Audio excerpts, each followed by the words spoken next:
See if we get ads again. Oh. Yep, sorry about that. Stream quality, I was dropping frames left and right. So stream quality was horrible.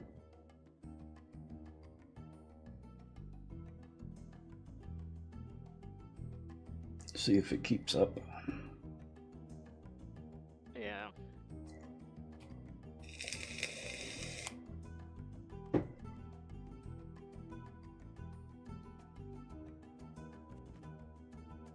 Okay, I'm getting the bitrate I'm supposed to now. And of course we get another ad.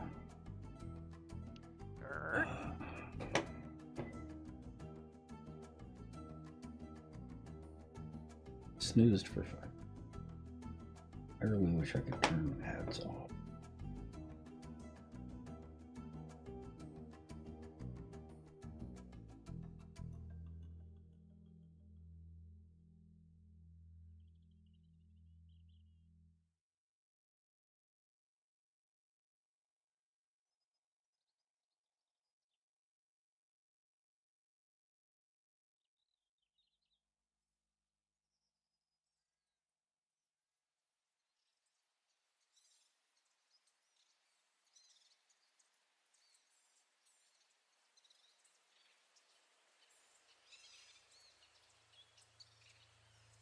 Okay, I think we're actually working on.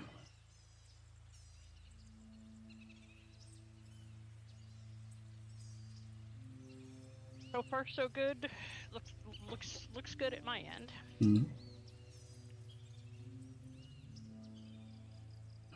Let's see, no choppiness.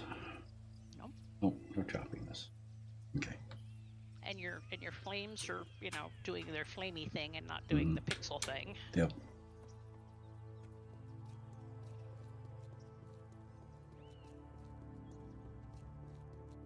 Which on my relatively small screen, because I think my second screen is 14. Uh-huh. So it's, a little small and a bit darker than my main screen. Mm-hmm.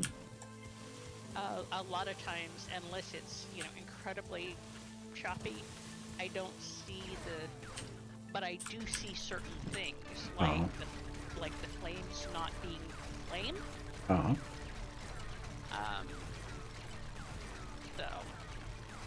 So far, so good. So far as I can see. Well, I've also got a preview window, and the choppiness that we were getting, I was even seeing that in OBS before it was even sent out. So that was a problem on my end. We still need to check your cable inlet for weatherhead. Uh-huh. Just because we have heavy rain and wind, and if you get water in the conduit, it shouldn't make a difference. It shouldn't, but that is why things around here tend to get weatherheaded. And I know that when you closed on the place, it wasn't. But they also had not finished installing the cable drops to all the townhouses.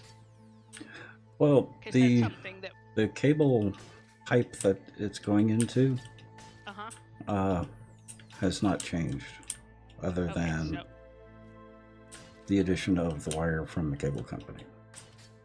So it does not yet have a weatherhead on it? Probably not. We need to solve that.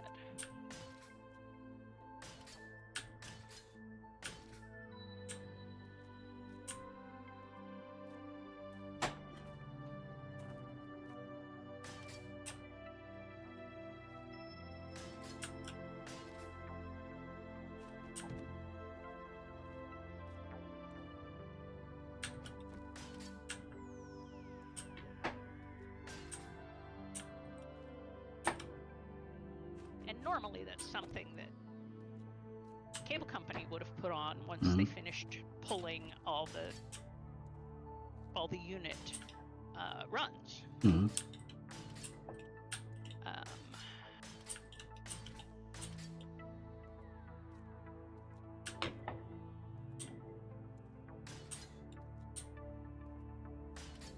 But you know, my expectation of professional standards and some other companies are not necessarily the same.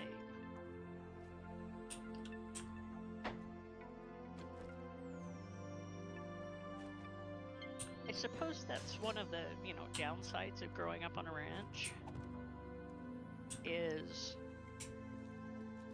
learning, you know, the what they are and why they're important. And, you know, how to do crap like that. Well, the irritating thing with the DoorDash is now I was hoping to at least snack on it a little bit before stream, but it's also cold now. Yeah, that's not cool. No.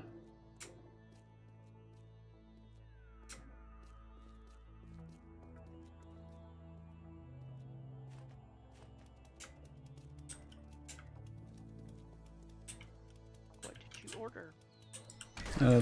The breakfast sandwich from the Meltdown.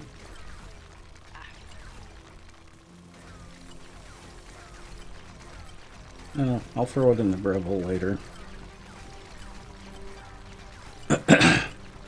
Probably no saving the fries, though. Actually, they should Breville. I have not had success Brevilleing their fries. The Breville can do fries. I was gonna say Breville can. Well, and are you doing the fries on air fry or on reheat? Reheat. You know what I do, like when I have well, not fries, but tots from I haven't had any trouble with fries, tots. It's specifically their fries. Try reheating them on toast. Yeah, I thought about that. I use that for more things than toast.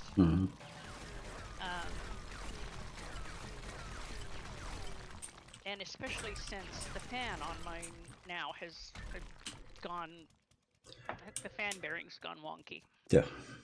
Well, and I tried texting the driver to let him know that they were in the wrong place, but they weren't able to receive text.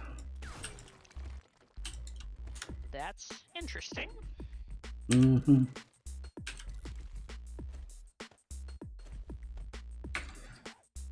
Ghost Runner, how are you? Sir Welshie, how are you? Hey, Sir Welshie. Hey, Ghost Runner.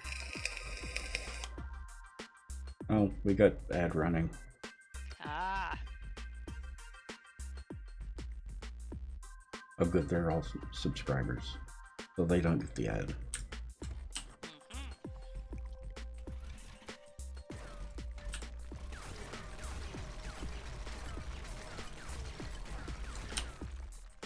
Happy Wishmas.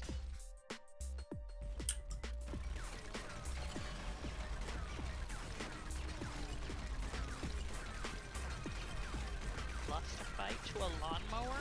I do not think I want to know. How did you lose a fight to a lawnmower? And are you okay? Yeah, that usually involves an A&E visit. That's...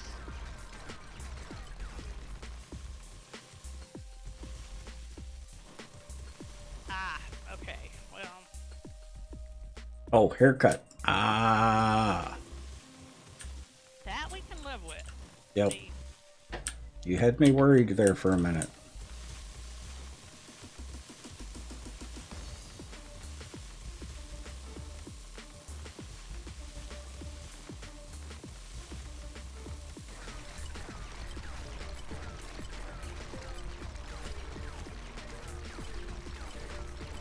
Well, and so so far, Peruvian techs are keeping me from getting up close and personal with the clippers.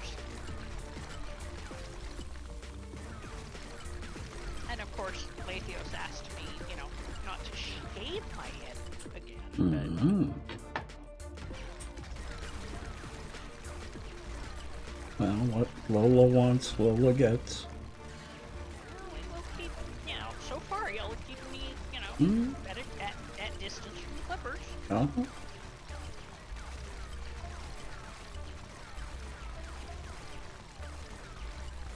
Oi!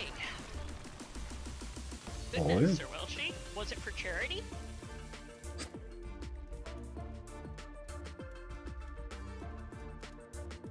Evil Jeff. Ah, that's a shame.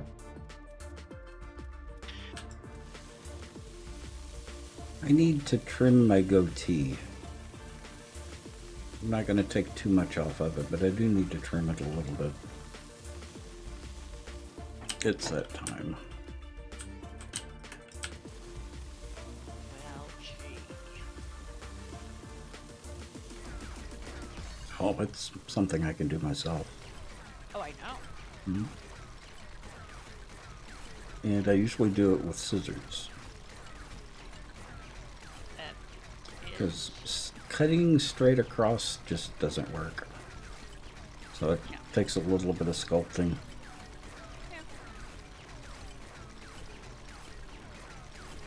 I'm familiar with the drill. Mm-hmm.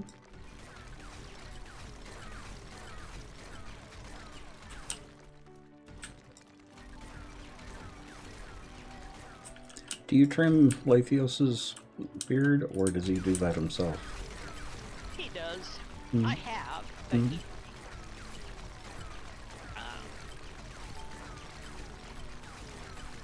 and I will shave his head next time when I have slightly better reach. Uh-huh. Yes, Evil Jeff, you did say you would score a 3-peat at some point.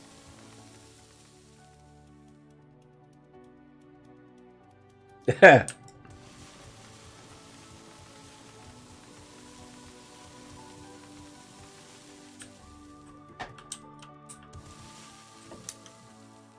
Sir Welchie, tell me, do they still do the Yule logs in your neighborhood, or just the edible kind?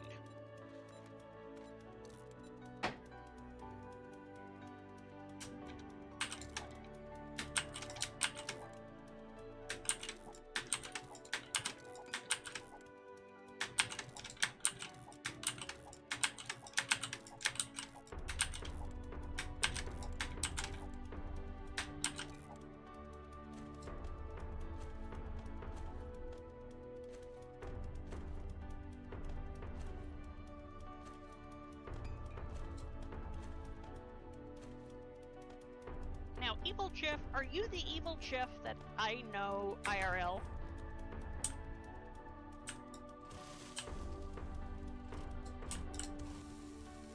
Just because, I have small world-itis like WoW. Mm-hmm. What does World of Warcraft have to do with it? Not a thing.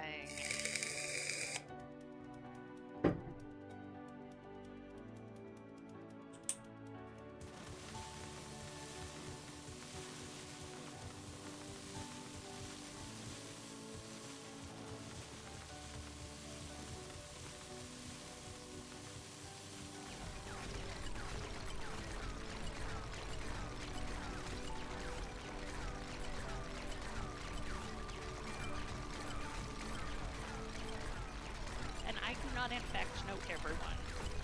That's Mom. Mm-hmm. What's she doing for Christmas? She will have the grandkids and great-grandkids over for Christmas Eve. Okay. And, of course, you are invited. Mm. But she understands that, we're unlikely to. Yeah. Because, all the little disease vectors.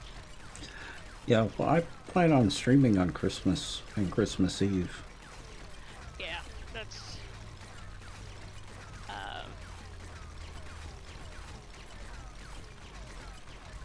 And she gets that too. Hmm.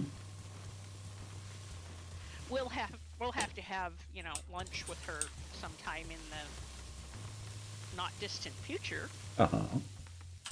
Because she made it abundantly clear that you realize you are now family. Yes. Young man. And does she realize that she is family? I'm pretty sure she does. Okay. She's pretty sharp on that part. Okay.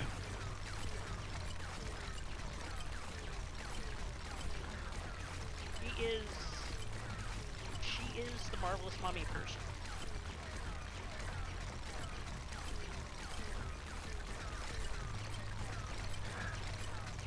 Yeah, and getting to what I sent you in private, then posted in public links. Val was it was me, Val, and Greaterator that started the Society of Squirrels. Those two are the ones that talked me into streaming. I recall the story. Yep. And she has not used a webcam up until recently. So her using a webcam now is a big deal. Big deal. I got that. Yep. For Well, I'm telling this of reasons. for chat as well. Yeah. Caveman. So, where are you off to, Sir Welshie? Thank you, Arcade.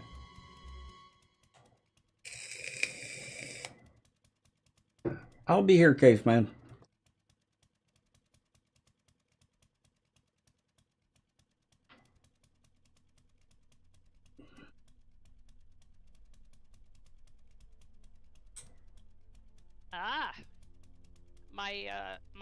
My Yorkie bud just got back from Morocco.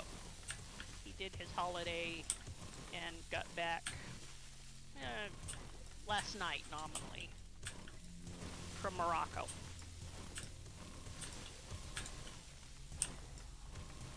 I don't think I would do that well in the UK. I don't like traveling, so going on holiday and traveling on holiday I just couldn't do.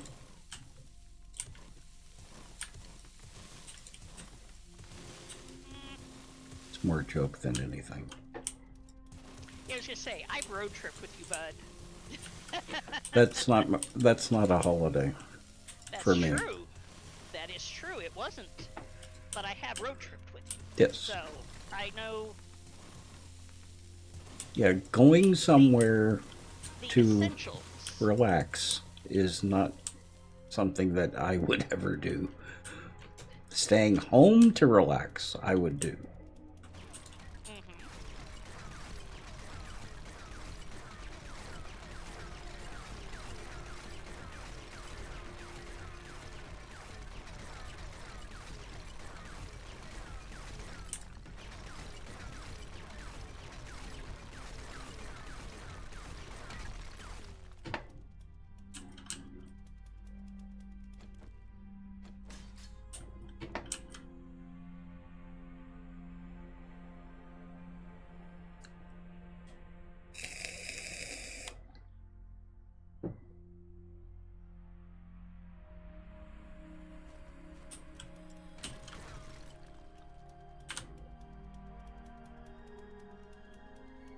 Yep, exactly, Evil Jeff.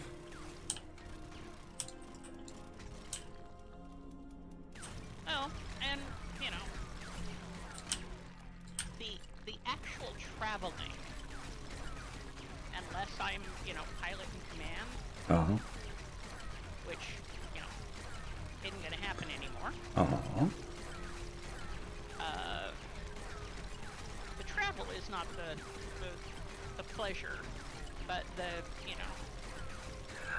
And my The problem things is, that just flat aren't here, uh, and the people that are just flat aren't here. That's what that's what I travel for. Are mm, um, people and experiences, not for the travel. well, and I just like traveling like that so much that it really just completely spoils the trip for me. Hmm. You can't stay, for me, you can't stay there long enough to relax. That happens after you get back home.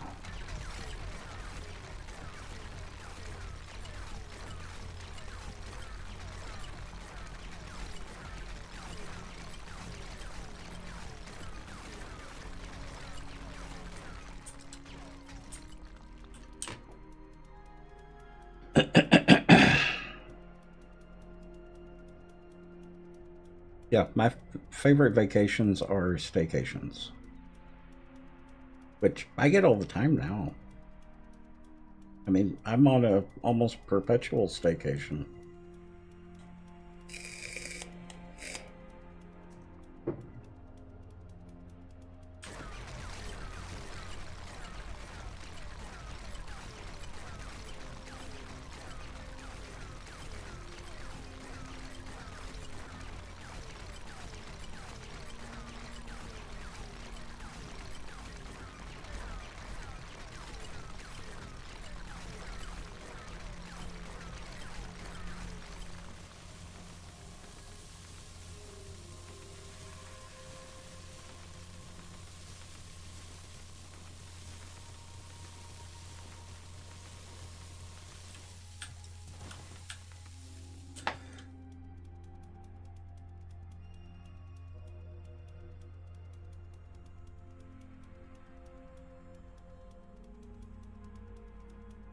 Working from the hotel room.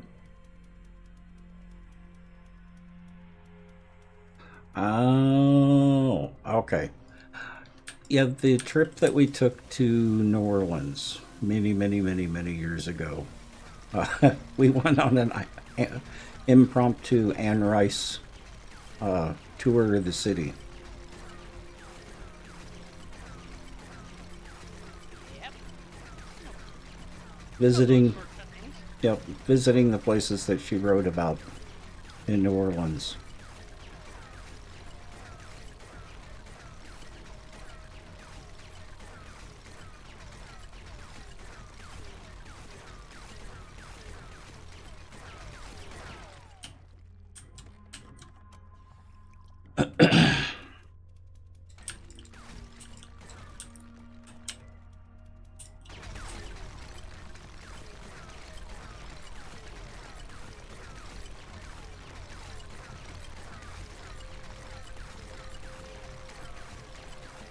I think there may be some iron above me.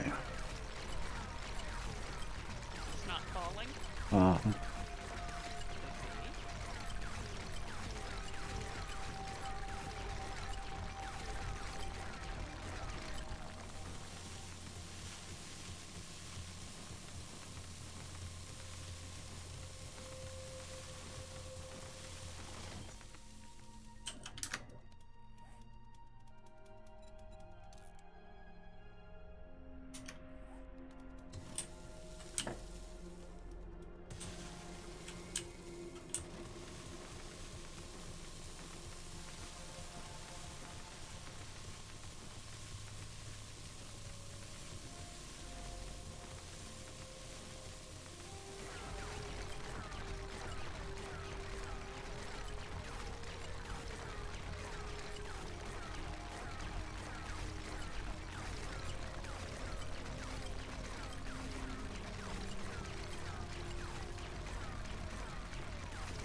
yeah, there has to be iron in there somewhere. Iron or lead. Tom Tom, how are you? Tom.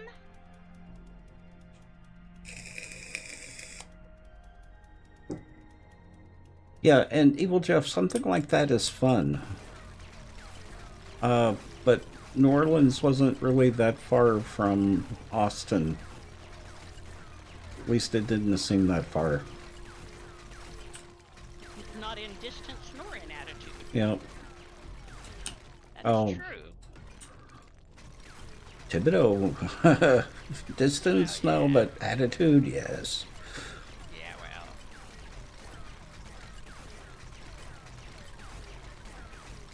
Yeah, we'd stay at his mom's place in Thibodeau. Near Lafayette. The big thing to do in Thibodeau is going to Lafayette. Yeah. New Orleans was a little bit further away.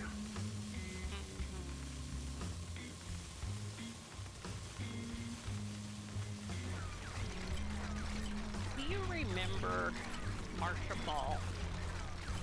That name is really familiar. She was in the Austin scene a long time, and she actually has a piece called Thibodeau, Louisiana. Uh-huh. Because I don't know if that's where she's from or some member of her band is from, but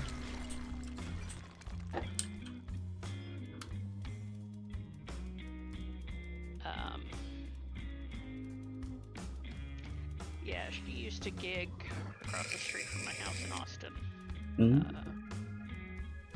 What kind of music did she do? Uh, Was it blues? blues and swamp rock. I'm familiar with the name, and I'm not sure how. She gigged at Antone's when Stevie Ray Vaughan wasn't there a lot. Okay. She and Luann Barton and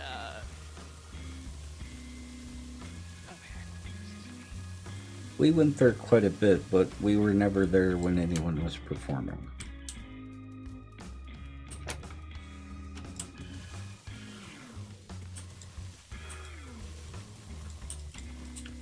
yeah, and it was across the street through the breezeway and in my backyard. Oh.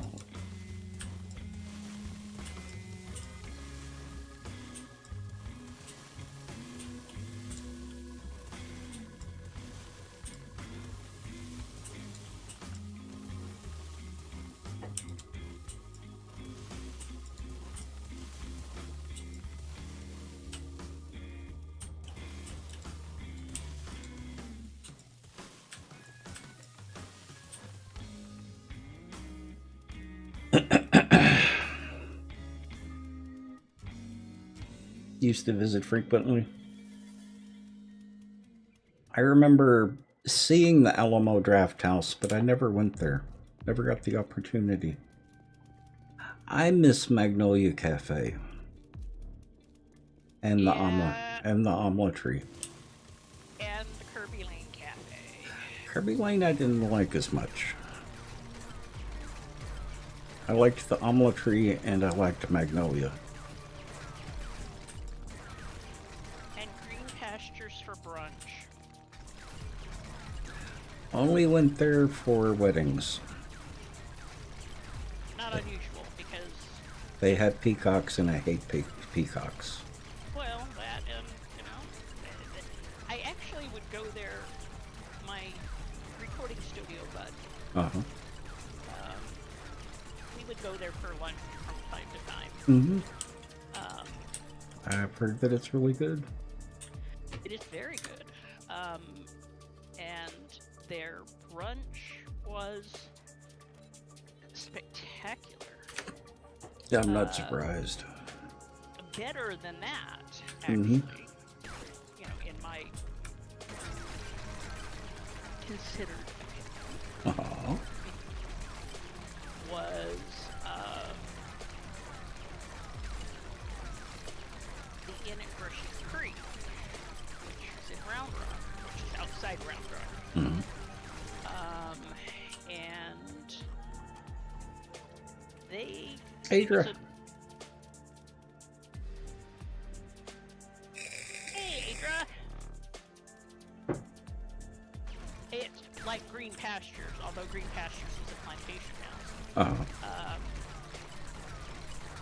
Yeah, Mercy Creek is a farmhouse. That so they had, 4 or 5 very intimate dining rooms, Mm-hmm. and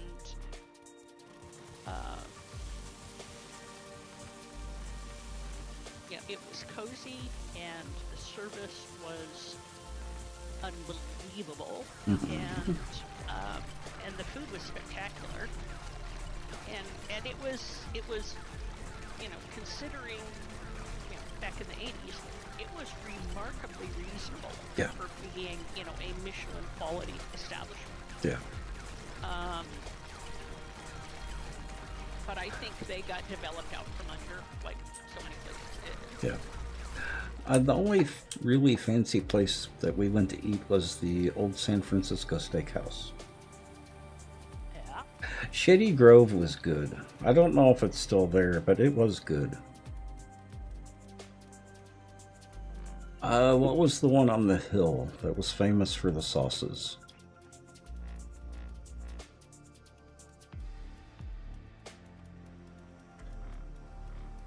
I don't remember the name of it. We only got to go there a couple of times because it was expensive. I know what you're talking about, but 1624 Barton Springs Road. For what, Phaedra? Kyber? Oh, no. oh, Shady Grove. Oh, okay. Yeah, that sounds about right. So I guess Shady Grove is still there. Mm-hmm.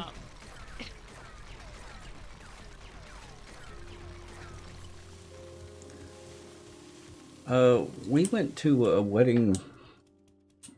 Wasn't a reception, but the dinner. At that restaurant. That's where I had the lamb medallions with the raspberry sauce and quinoa with another type of sauce. That was just absolutely amazing. I would never have thought to combine lamb with raspberry at the time. I would think about it now, but I just didn't think about it then. I didn't know that could be a thing. Hey, Phaedra. So another Austin person, huh? Someone's talking about your hometown. Oh.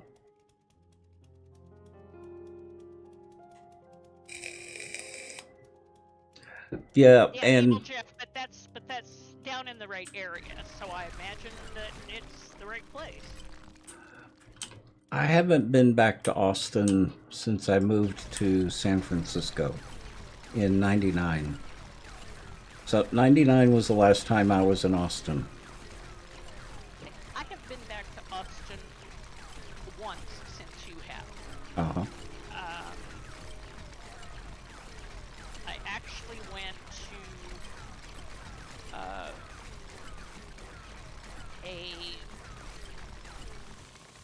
something at the Air Force Base in San Antonio, and drove up to Austin to visit my bestie and have brunch at Green Pastures. Yep.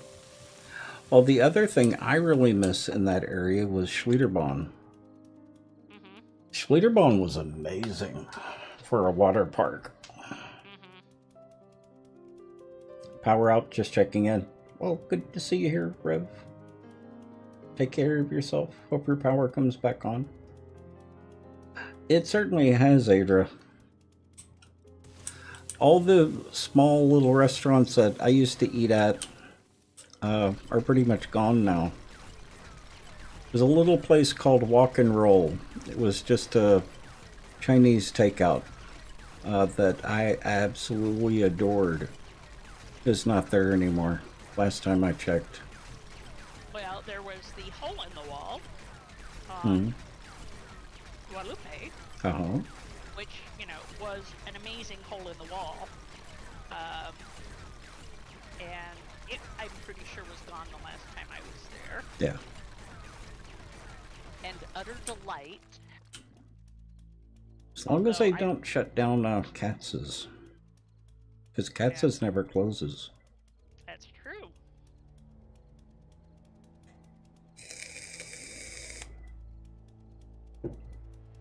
That's possible, Evil Jeff.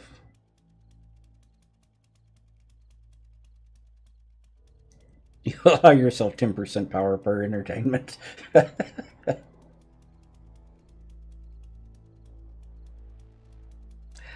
Yeah, that's certainly what happened to San Francisco.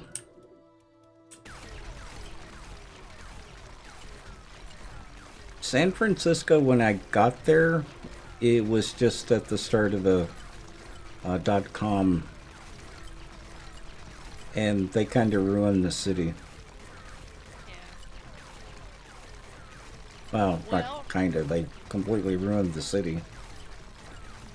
You know, I couldn't put together financing, and at the time, there was the downtown gentrification hadn't started.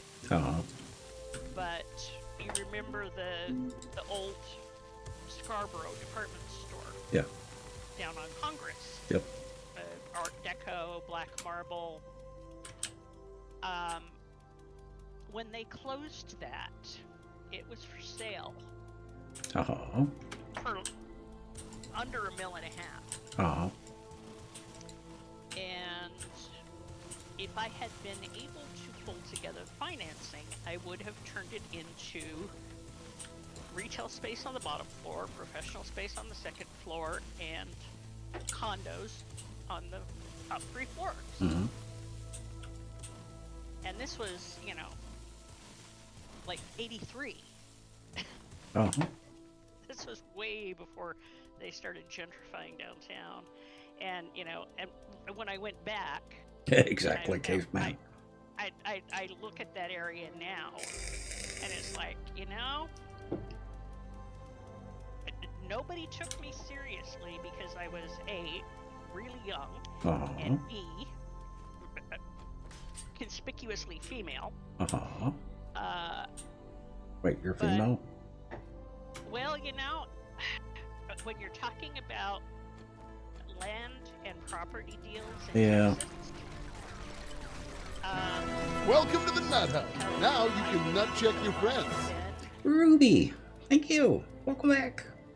Ruby, and Ruby, you're gonna have to forgive me. It's not Texas' fault that we haven't picked up your card yet. I haven't been to the post box, and it's no longer walking distance from his house. Yep. So blame Ben. Yeah, blame Ben. We'll have to do that tomorrow.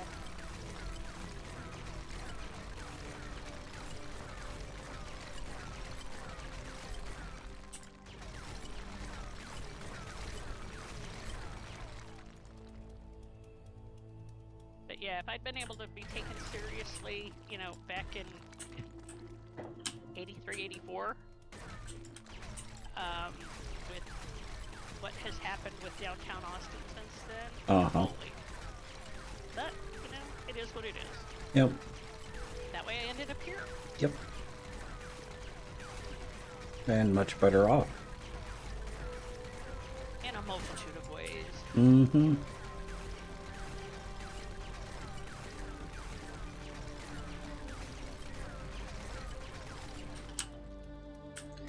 Yeah, San Francisco used to have personality. It no longer has personality. I mean, even the Yuppies took over the hate. Which... Down there pretending to be homeless.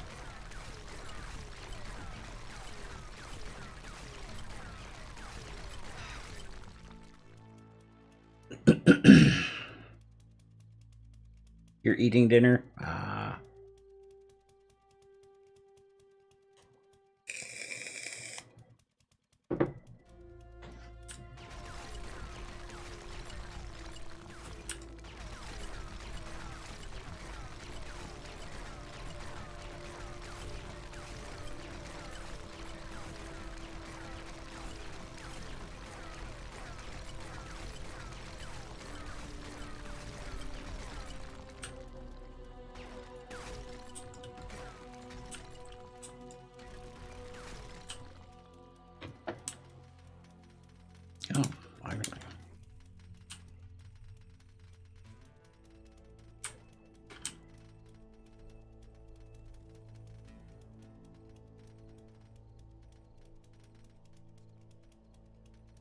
You never thought Austin had a lot of potential.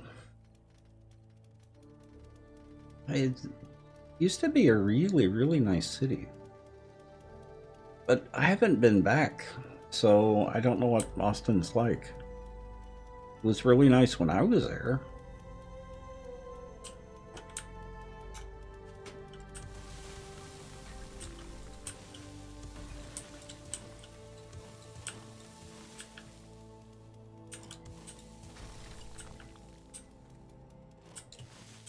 I don't miss being there, but I do get nostalgic for it every once in a while.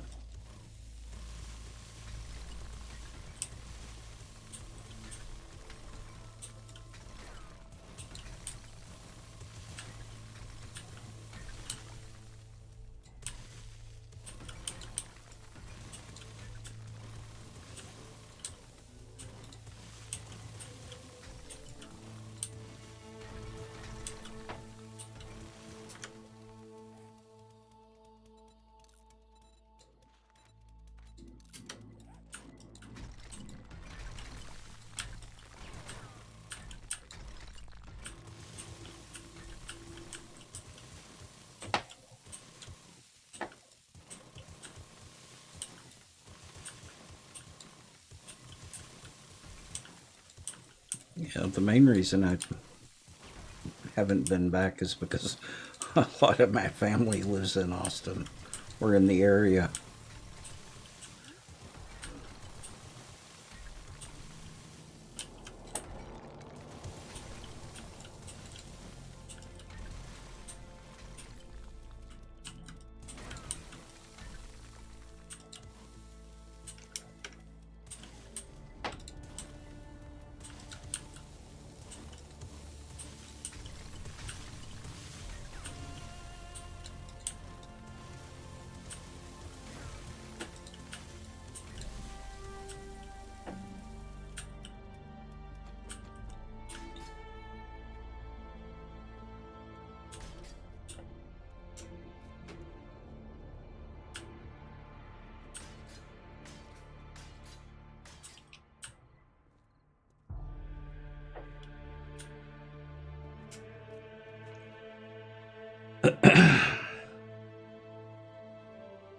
Yeah.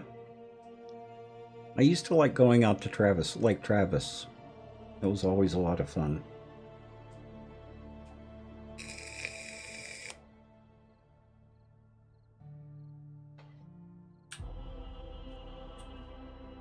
I wonder if Hippie Hollow is still a thing. I was just having that thought. Well, that's kind of what I thought. I just thinking that. thought I would vocalize it. Yeah.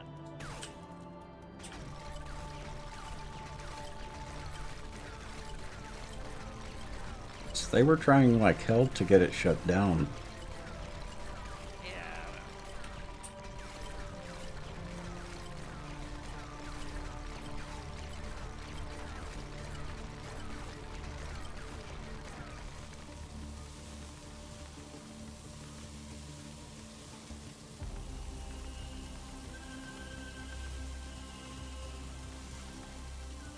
It's pretty low. That does not surprise me.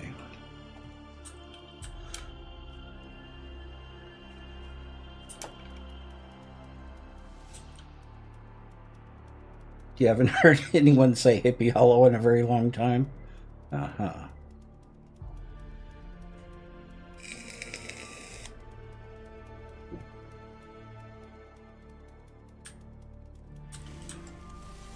Well, once upon a time,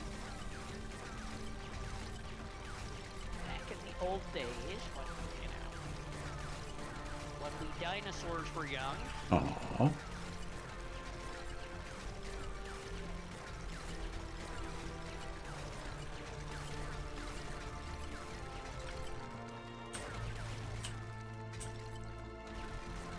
The first BBS I was ever a member of was Sally's Hippie Hollow BBS. The name was a combination of both the bar and Hippie Hollow.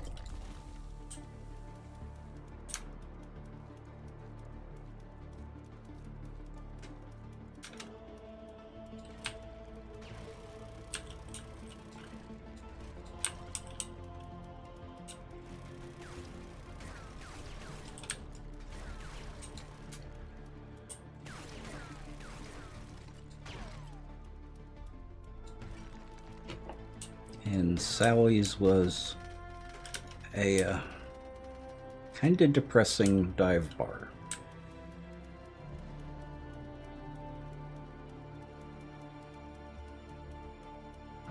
Hippie Hollow Park is still up and running? Huh.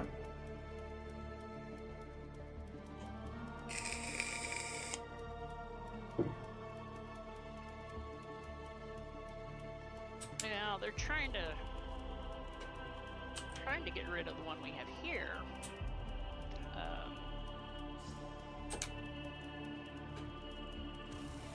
Some private individual Oh. funded a playground. Ha! Not that anybody who lives down in the area of Rainier Beach is going to let their children play in a public playground. Uh-huh. But this individual is trying to put a playground there.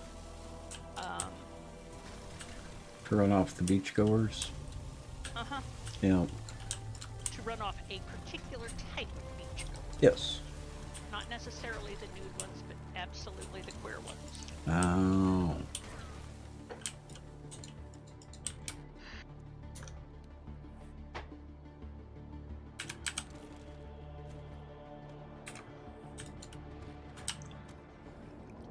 Well, I had a friend who ran an antique shop in the Castro, and he started getting people in,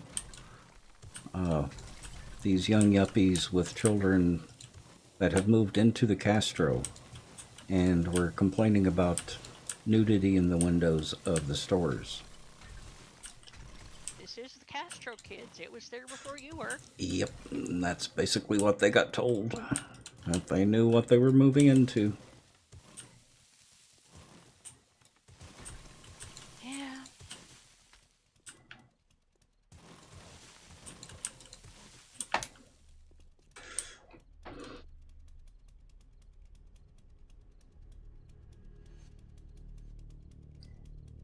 Yeah, exactly.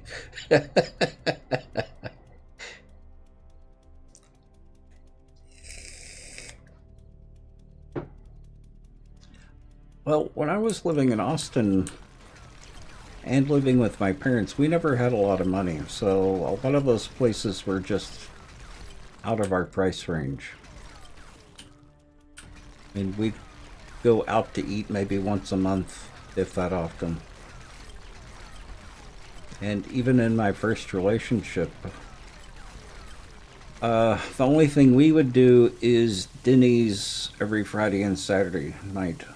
Sometimes, well, Sunday afternoon was a Mercado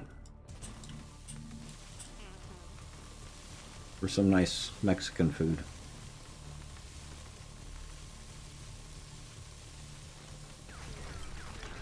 Although every once in a while we would go to Mother's, or we would do the omeletry. That was a big one for a little while. For Sunday afternoon. I do miss the omeletry. They had some of the best gingerbread pancakes that I've run across. See, I think Kirby Lane had better gingerbread pancakes. That's just, Yeah.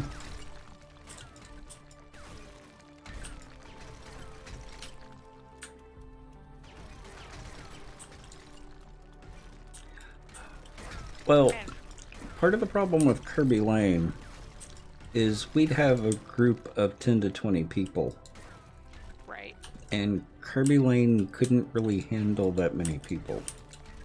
That Where is true. the omeletry had a back room that they could put us in and handle all of us at once. Yeah. It's part of the reason why we didn't go to Magnolia Cafe very often. They didn't have the space for a large group of people. Yeah, and it was usually, Oh, you actually still live in the Austin area?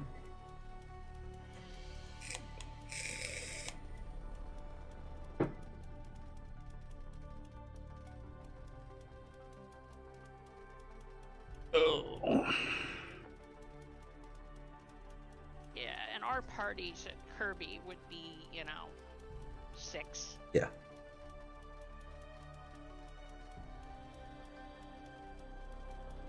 Born and raised pretty much? Well, I was born in Dallas. We moved to Mississippi, then moved back to Texas. We didn't last very long in Mississippi.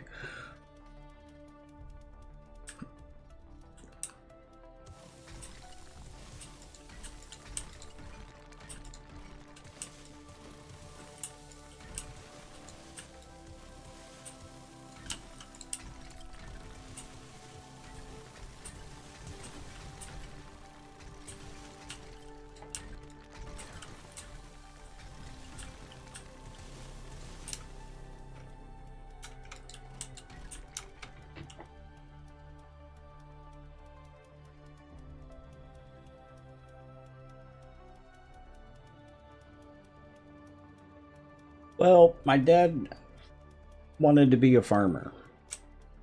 So he bought a big farm in Mississippi and was hoping to be able to use it to make money. And at the time, that was not an easy task. It's not an easy task even now. It's never been an easy task. Well, yeah, the way to make money as a farmer is to not farm. Yep. Land bank your land.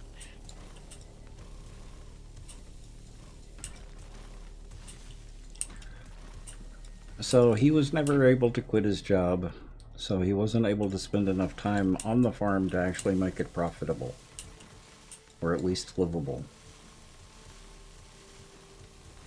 Yeah, I So- mean, we did. We were there for a while and moved back to Texas, and we were all much happier. We did subsistence farming. Mhm. But we never farmed for profit. Oh. I mean, Mom's dad did. Mom's grandma did. Mm-hmm. But we farmed to eat in.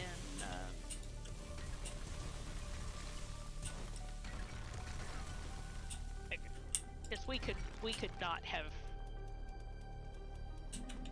We shared pasture with. Mhm. We shared some of our acreage as pasturage with the neighbor. Oh. And that way we didn't have to keep cattle. He kept the cattle, and we helped run them some. Well, I think part of what ruined it for my dad was it started out as him and his brother. And his brother is from that side of the family.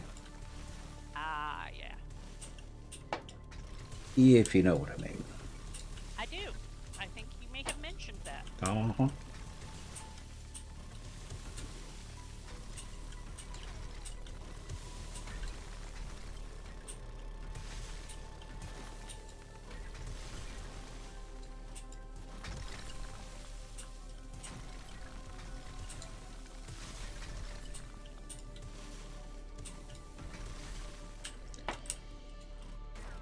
So I think my uncle actually screwed my dad out of a lot of money when it came to stuff like that. And I think that was one of the reasons why he ended up selling and moving back to Texas, which I was grateful for. I hated living on a farm.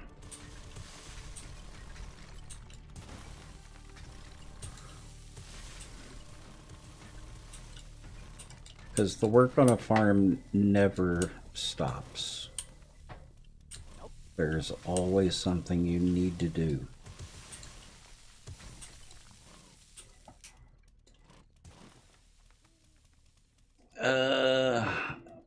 Azuzu, welcome. How are you? Yeah, see, that was one of the reasons we were happy to co-op pasturage with Kirby. Uh-huh. Because, we didn't have to get up at 5 o'clock in the morning. Yep. And when it was, minus 2 milk. Yep. Occasionally we did, but he had kids too, so.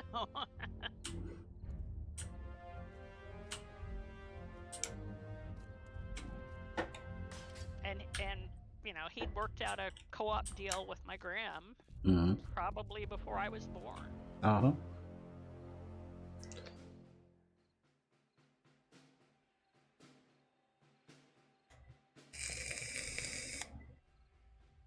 From your grandma's victory garden? That I could do. A small garden would be nice to have. Living on a farm, to have a small garden? No.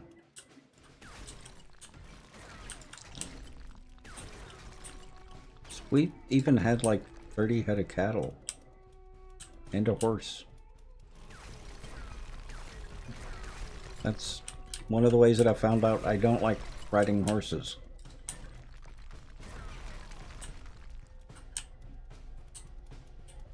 They are not very comfortable.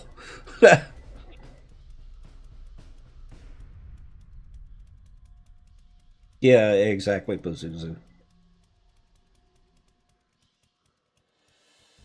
That's one thing I'm a little bit envious about with Carubia. Carubia's got a couple of small garden plots where she lives.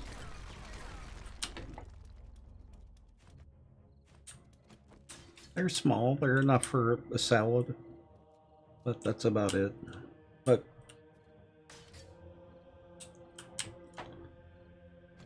homegrown food is much better than store-bought, especially now.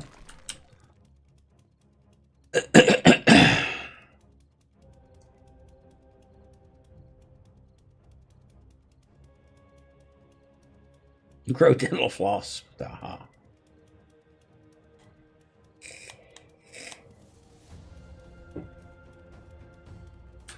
Well, my dad loved growing peppers. So we'd have banana peppers, we'd have a few bell peppers, and we'd have some hot peppers as well. We accidentally had the hot peppers cross-pollinate with the banana peppers once. And the banana peppers ended up hotter than the hot peppers.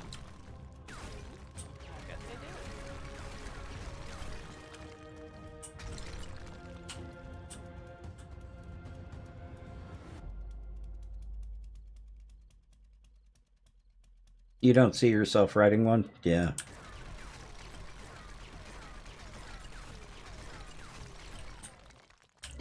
Well, riding a horse is all about balance. And my balance has never been good. Ever.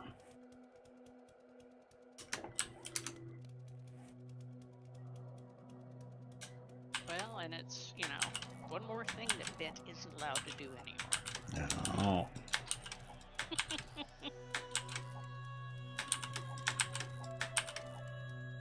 Which, on one hand, I'll complain lightly about. But on the other hand, I just as soon not spend any more quality time in hospital. Oh.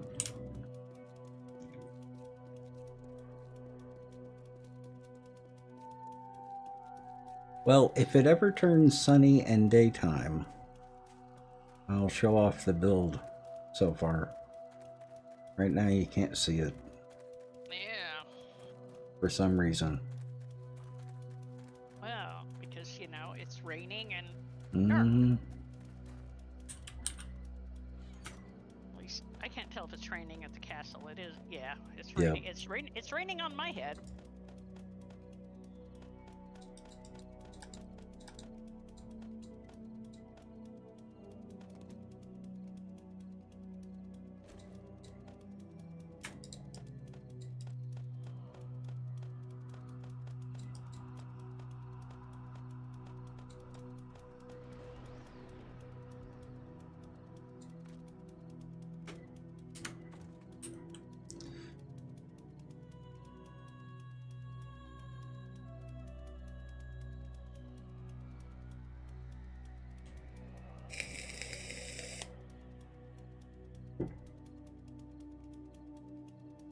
pull a Red Dead Redemption if you rode a horse? What, get tangled up in the stirrups and get dragged everywhere? Homegrown fermented garlic hot sauce. Ooh, that sounds good. Oh, yum. There's one hot sauce that I get on Amazon that I absolutely adore. I need to get some more of it. Don't remember the name of it, but it's a scorpion pepper blood orange hot sauce. And it's wonderful. Oh, is that the one that I originally sent you? Nope. Rev Maye is the one that told me about it and sold me on it. Ah. Because I know I sent you one that was a scorpion pepper and something. Yeah. Which came from the butcher.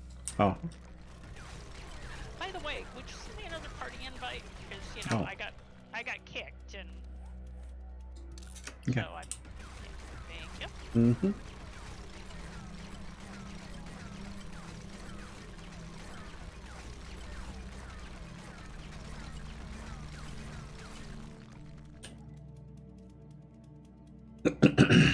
Very hot with garlic. Yeah, I love garlic.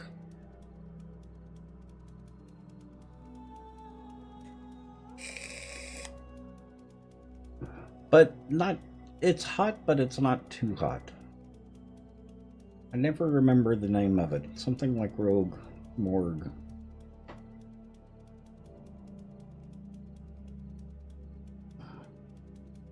We should see if they have it at the butcher shop. Mm-hmm.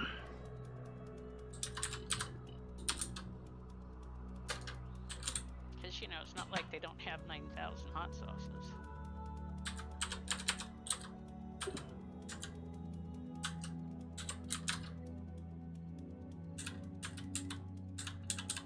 Not that we would taunt chat or anything.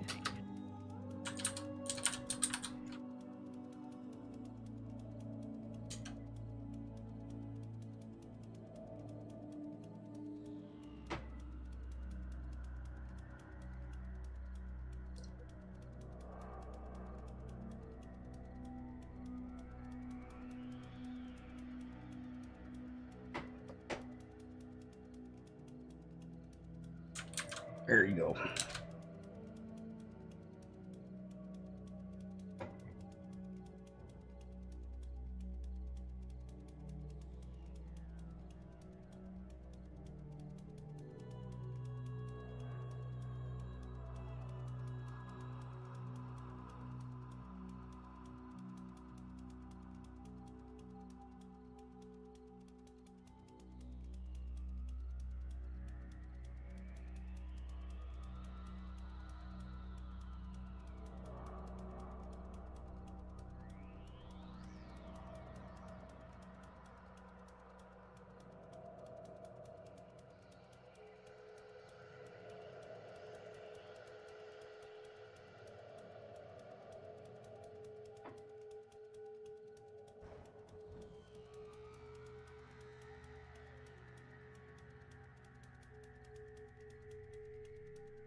It's actually really good, Dragon Lord. It is hot, but it's very, very tasty.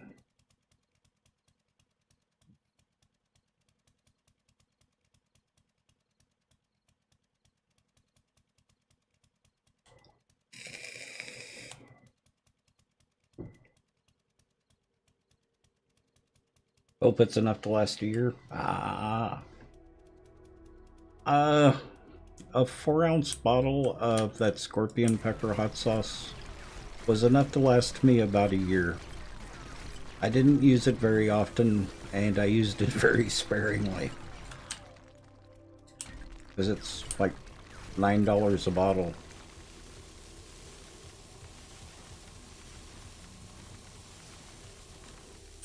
Well, and one of the amazing dishes that Jerry made was peri peri chicken.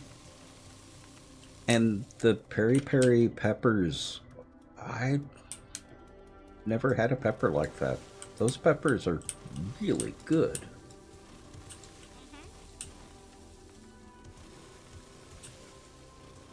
Is that an Annie?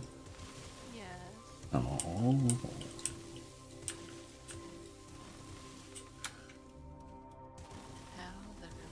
Good. How about you? Good. So tired. Oh? Yeah. I got the leaking sunroof taken care of. Oh, good. Well, that's It's a little pricey, but Yeah, it it's always is. I'm assuming the landlord will cover the cost eventually. no, because it's a car, not the actual Oh, okay. Yeah, because moonroof, sunroof, Yeah. outside 24/7, 7 days a week, Yep. and we have a nice big tree that puts out a whole lot of pollen. So yeah.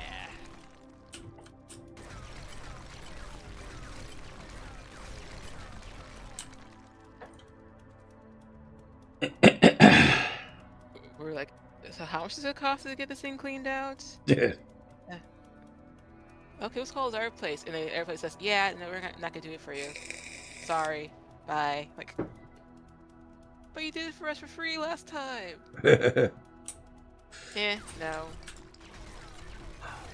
Hey, well, for just a plain hot sauce, just a plain ordinary hot sauce, I like Cholula hot sauce.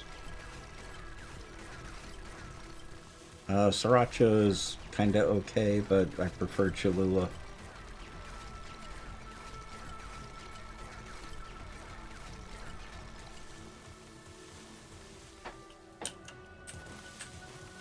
You know, and it's funny. It wasn't until I started eating a lot of Indian food that I started eating hotter foods. Can't imagine why.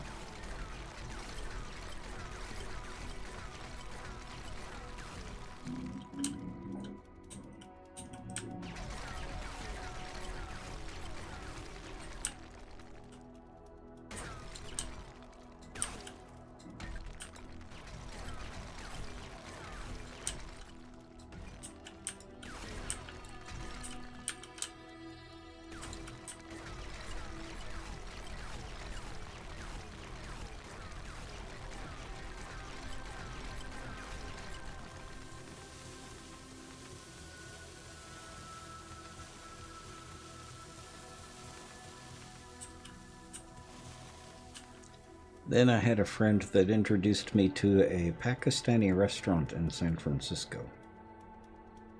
And they had chicken achar, which was just wonderful. But it's also one of the hottest dishes that they served.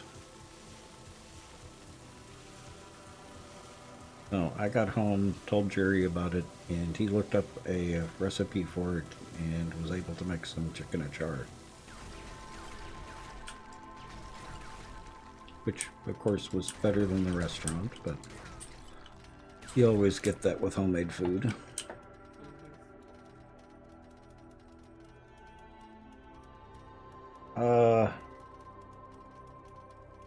Shaka Smash, welcome. Yeah, but that's a whole different animal. The sriracha mayonnaise. Or mayo. I mean, that even makes mayo taste okay. And I don't like mayo.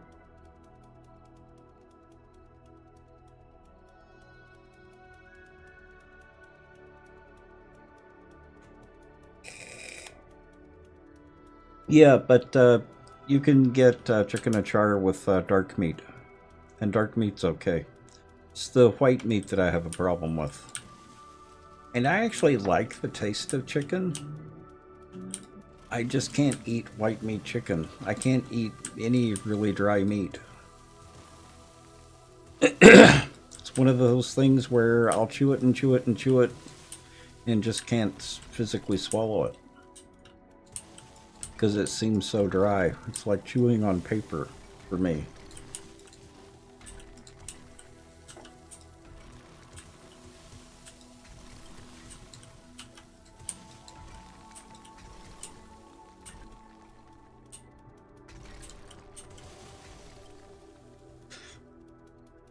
It's not about the moisture content, Caveman. It's about the texture.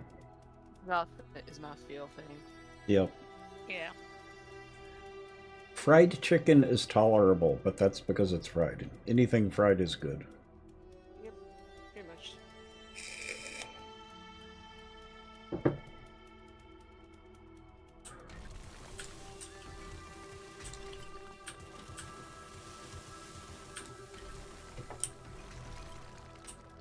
Now, chicken can be made edible for me. Tuna steak cannot be made edible.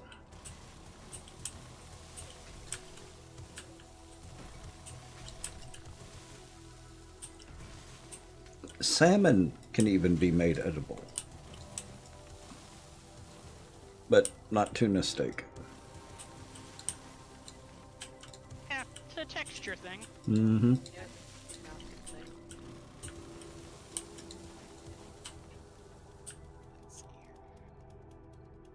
good Yeah.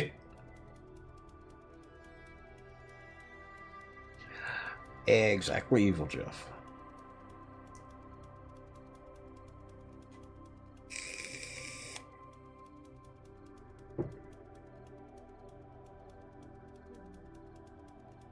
Fried in lard is organic, just saying. Uh-huh.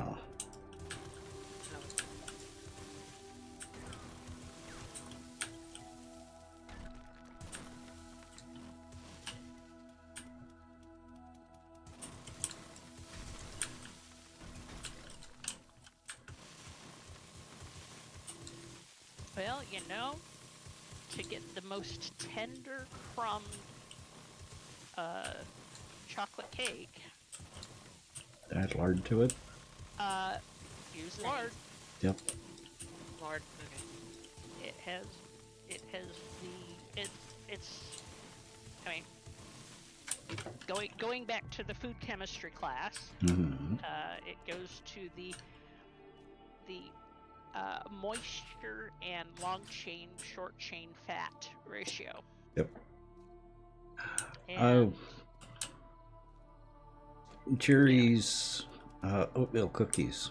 I talked him into using some walnuts in it, mhm. and he ended up with a very nice chewy oatmeal cookie. Well, wasn't chewy, but it was at least moister than the pecans that he put in there. Just the pecans. Mhm. But walnuts are oily enough that they can soften the cookies. I always use walnuts in my oatmeal cookies. Repeat that? I always use walnuts in my oatmeal cookies. Ah. Mm. Note to self: do not accept oatmeal cookies from Annie. Yeah. Yes. Yeah. Well, you know, if I was like, seeing some cookies, I would not send you eating with walnuts in it. Yeah. Oh, And fried pickles are amazing. Fried green tomatoes are amazing. Red green tomatoes have to be done right. You have to have good tomatoes. You do.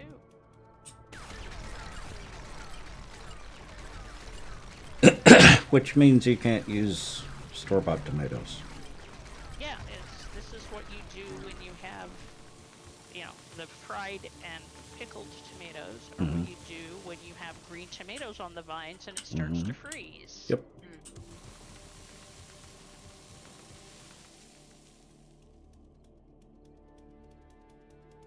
You butchered the spelling. The one pickle I don't like anymore because I made myself sick on them is the bread and butter pickles. The sweet pickles. Well, a bread and butter and a sweet pickle aren't necessarily the same thing. True. But most people don't know what a bread and butter pickle is. That's why I was saying a sweet pickle. Yeah, because a sweet pickle is Sugary. way sweeter than a bread and butter. Yes. Yeah. Really? I think I've never really been a fan of pickles. Like, I might get some like relish for a hot dog, but that's this. Oh, I hate sweet relish. It has I love it that. has to be the dill relish. Dill relish. I like both relishes. Civicas. We're totally not talking about food civicas. Totally not. Totally not. Yeah. And like, if I'm making myself a tuna fish sandwich, I gotta add a little bit of the sweet relish in there. Yeah, I put dill relish in there too.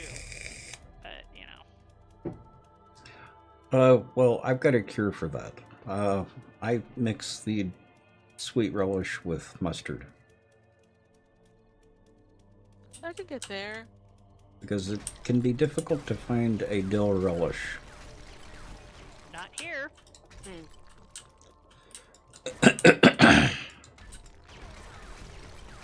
Well, it was in San Francisco, where even the Right. pizza sauce has sugar in it. Lots of sugar in it. Yes. But we have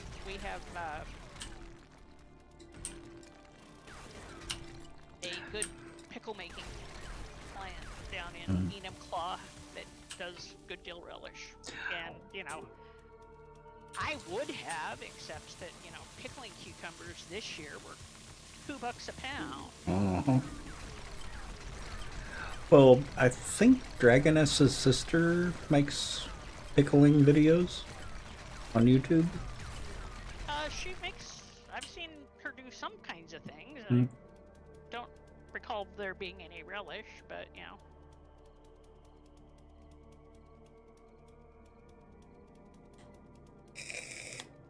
I've only seen a Well- few because it's when we talk about food, Dragoness says, "Oh yeah, look at this." True. My solution for that Dragon Lord, just personally, is using pesto instead of a tomato sauce. Pesto makes everything better.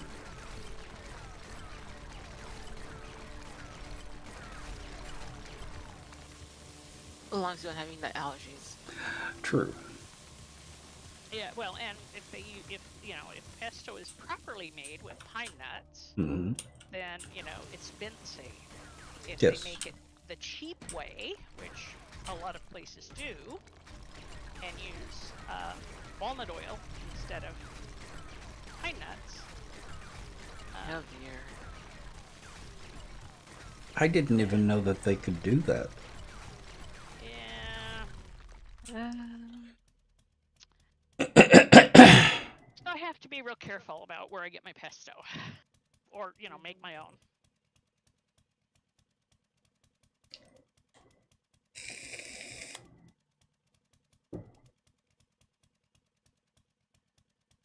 The winning cookie was amazing. Oh.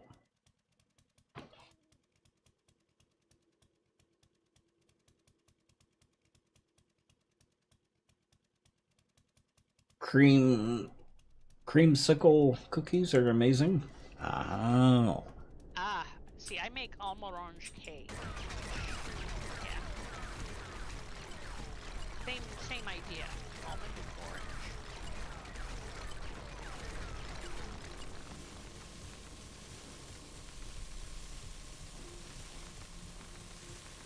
Okay, I'm getting close enough to the surface that somebody's chewing on the wall out there. Oh. Working my way up.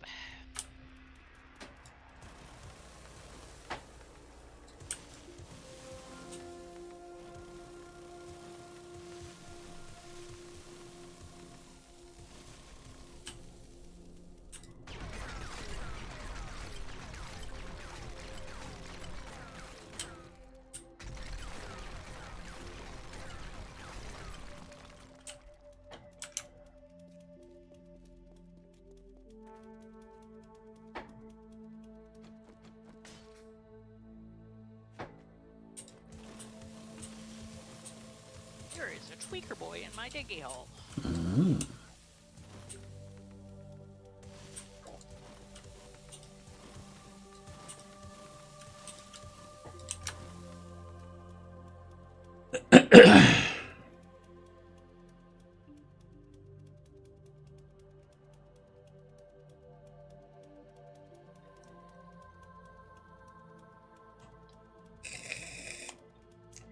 One cousin made mint, other aunt made banana cookies. Actually, the banana cookies sound good.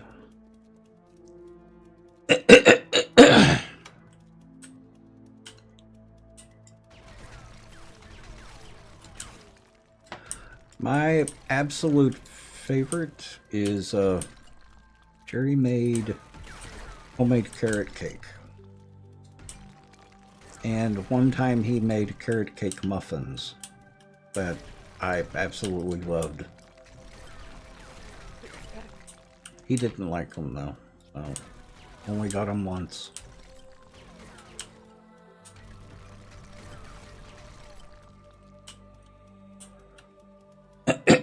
She makes banana bread often. Oh.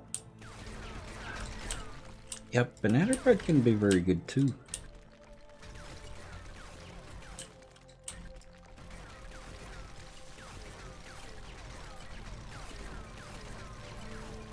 I don't have a big sweet tooth. I don't like a lot of sugary stuff. So the ones that are less sweet are the ones that I prefer.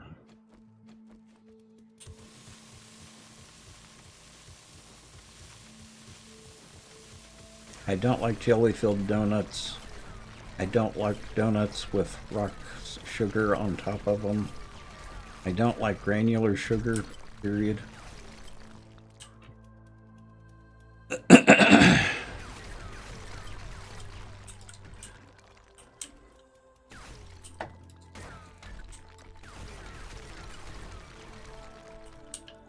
Something my parents did that was very smart.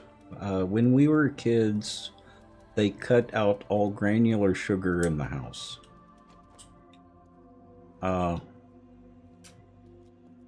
So we didn't have a lot of sweets unless it was from something natural. That sometimes is smart. Sometimes it rebounds badly. Mm. I know lots of folk who grew up a lot like you and I did, Mm.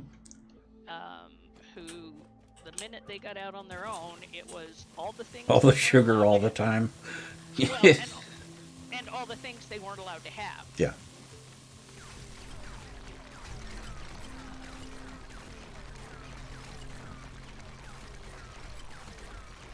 And, you know, I will confess to a certain amount of that.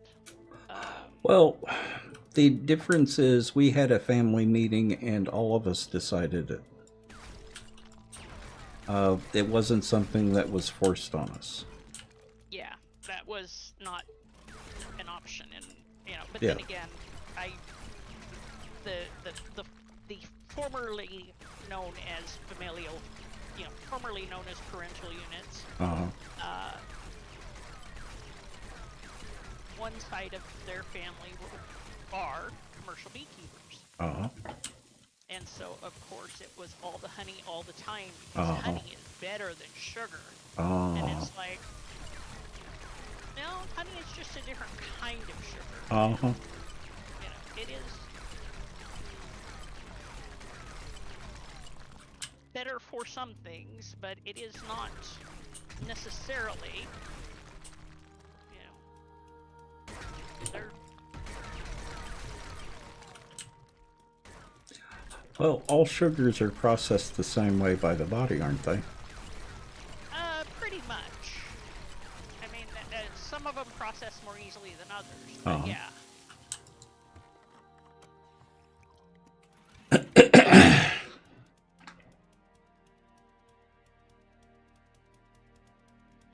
And, you know, Yeah, caveman, for me, it was my great aunt. She made the best, or one of the best, pecan pies I have ever tasted. And it was one of those that it had crushed pecans all the way through. And half pecans on top. So it wasn't that cream fill crap they try to sell you. That's nothing but jelly. treacle custard. Yeah. Well, it's still not pecan pie. Yeah, well, it's treacle custard. Is And Jerry's pecan pie. Jerry's pecan pie, he added a tablespoon of espresso powder, instant espresso powder, and a large dollop of dark chocolate.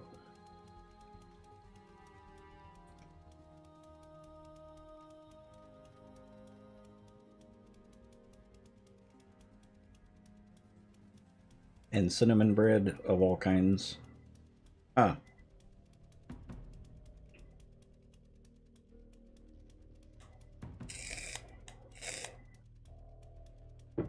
Honey's the oddball, especially when eaten raw. Yep. Made a raisin pie. Her uncle-in-law cried when he had it because it reminded him of how his wife used to make it. Ah, yeah. Well, my great aunt used to also make a homemade mincemeat pie. That's why I keep craving mincemeat pie, because she made an amazing mincemeat pie. now, did she make mince pie or mince meat pie?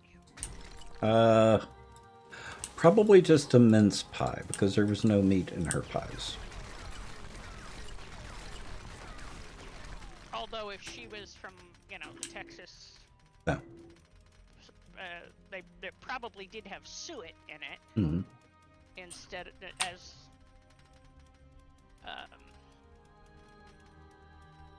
because that's one of the things that does give it character. Oh.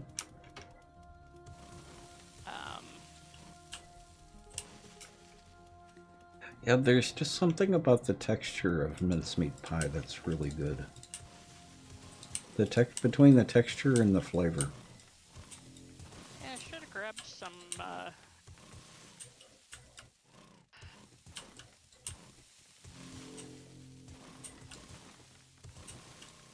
And she even used the canned mince. She didn't make her own. But boy, was it good. That's something that's really hard to find now. Yeah. Although right now we can get good mince and the other good Brit holiday pie.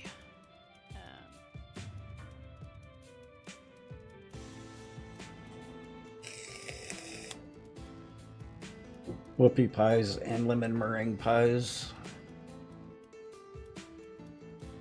A little bit of peanut butter fudge. Wow. I swear my tune keeps hearing this conversation. Mm-hmm. Because Your stomach's grumbling. My tune has needed to eat a lot more than usual. Oh. And I'm not even mining. I'm building.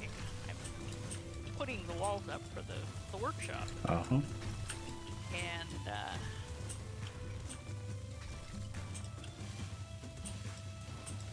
I swear my poor little toon girl is starving.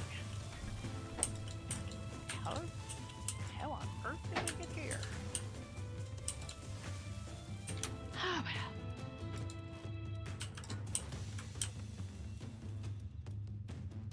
well. And it was a shame. When I was a kid, I didn't really like mince because it wasn't. When I was a kid, I was a sugar fanatic. They used to punish me by telling me that the candy factories were shutting down. So I was obsessed with sugar as a kid. I grew out of it though. And then the family cutting out granulated sugar in the house was another nail on the coffin for the sweet tooth. Because I never craved sugar after that.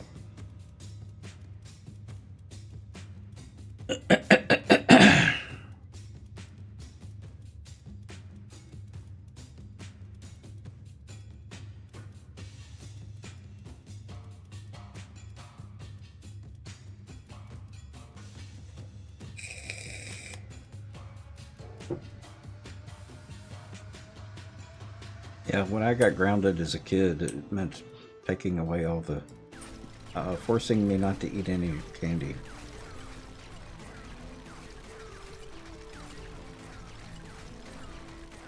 I don't really remember what caused me to grow out of that, though. Wasn't just eliminating granular sugar, I don't think.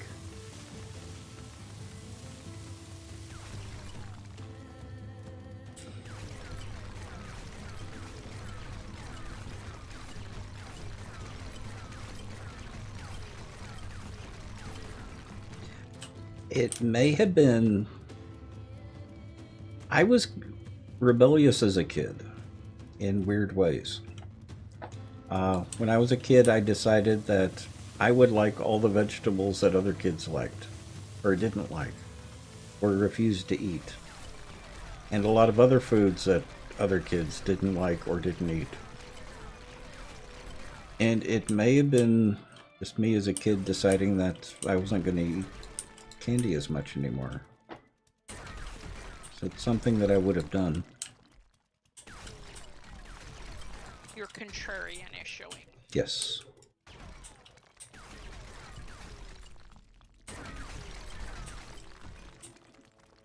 So even as a kid, I liked broccoli. I liked Brussels sprouts. Liked asparagus. There wasn't a vegetable you could put in front of me that it didn't like.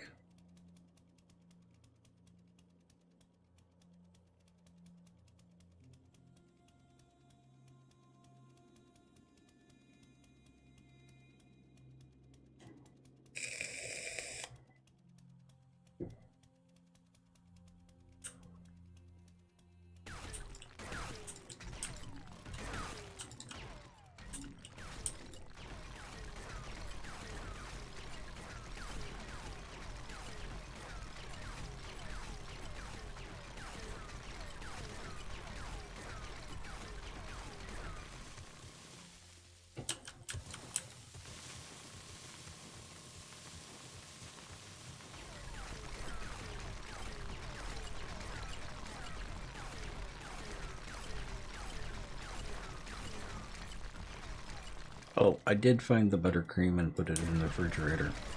Thank you. You hid it. Did I? Uh-huh. It was in the Winco bag on the table next to the bookshelf. Ah, that would have gone home with me if I'd, had a brain. Uh-huh. But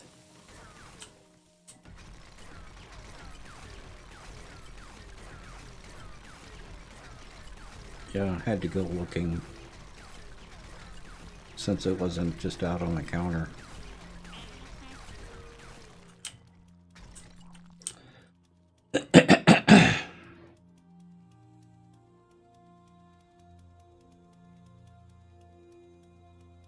You'll like it when you grow up. Yeah, I still don't like liver. That's one of the foods that I just can't stomach. And I've gone back and double checked over the years, and I still don't like it. yeah, my thing about liver, with, the exception of my brother's pate, and since he is deceased, there is no more. Mhm. I will occasionally, a really good pate I will consume, but other than that, no. And that has to do with, butchering animals. Yeah. And, yeah, no. Yeah, but most pates, at least good pates, don't taste like liver. And they don't have the same texture. Right. I think for a lot of people, including myself, it's It's a texture thing. The flavor is bad, but it's much more a texture thing than anything. Oh, lots of, yeah. That was, one of the many things that Irene could completely, pardon me, but frig up. I mean, she could frig up anything because she was a horrible, horrible cook. But,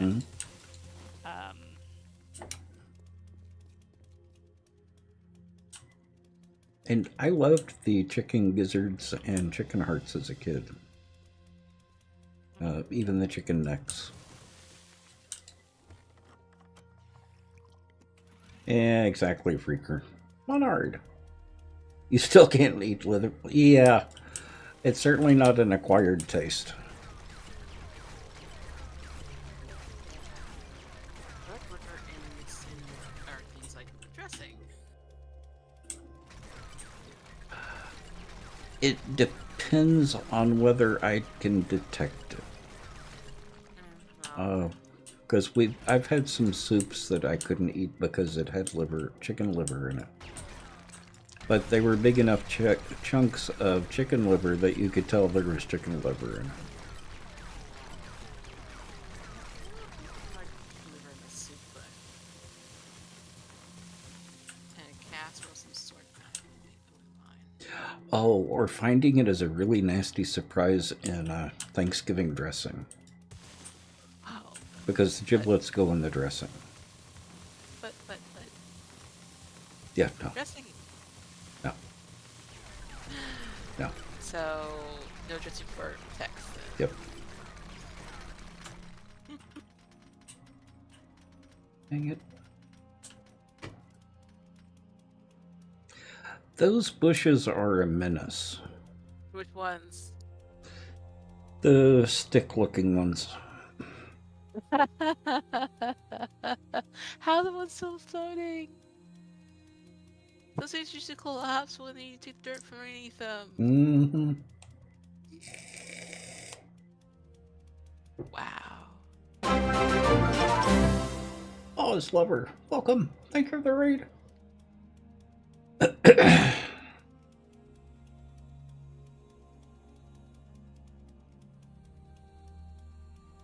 Heated with a scoop of ice cream. Ah.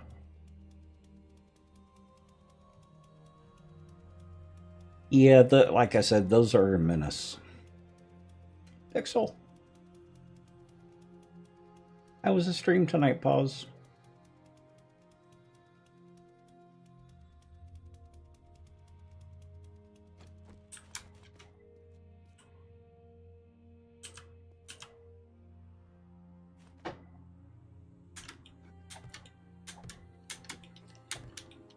How were you? How was your stream tonight?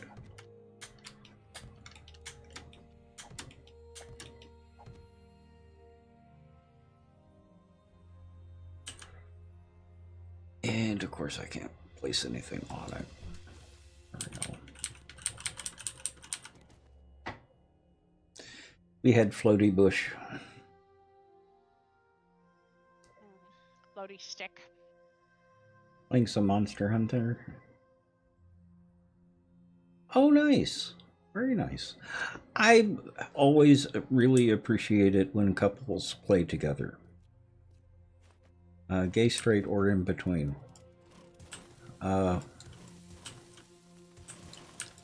Jerry didn't play video games. My first ex did, but we didn't play video games together. That was before any reasonable co-op. But I really appreciate it when couples can play video games together. And not kill each other. Yep. Except, maybe in game. Yes.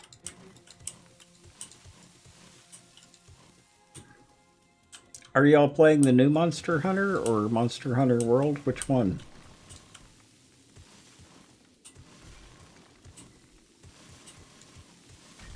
And if you guys haven't followed Pause Lover, they are a wonderful streamer here on Twitch. Please do go give them a follow. I have managed to catch their stream and lurk in their stream many times, and always enjoyed it. So, like I said, go follow them.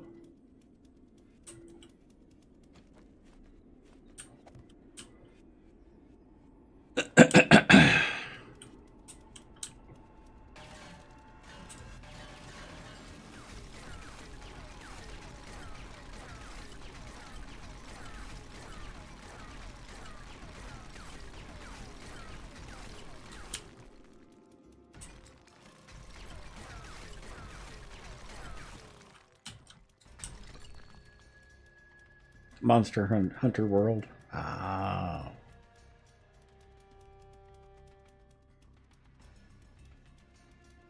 He loves you too much to start shit.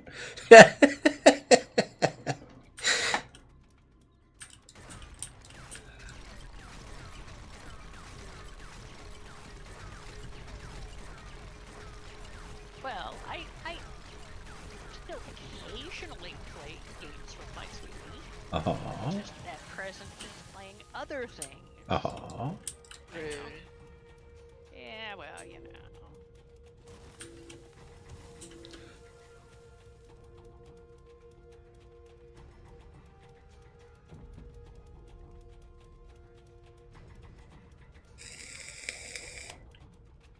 Love is an awfully funny way to spell fear.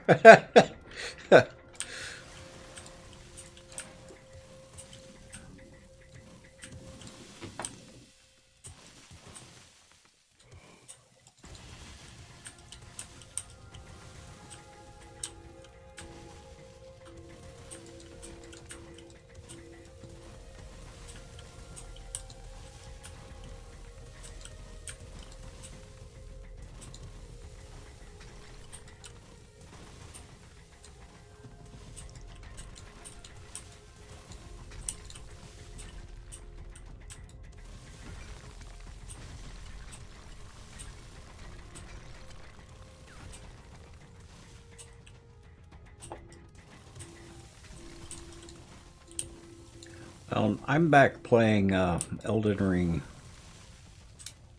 Not as obsessed about it as I was before, but I am still playing it. So, no intervention then for you? Nah. Oh. Don't need it this time. Okay. Never played it? Ah. It's very Souls-like.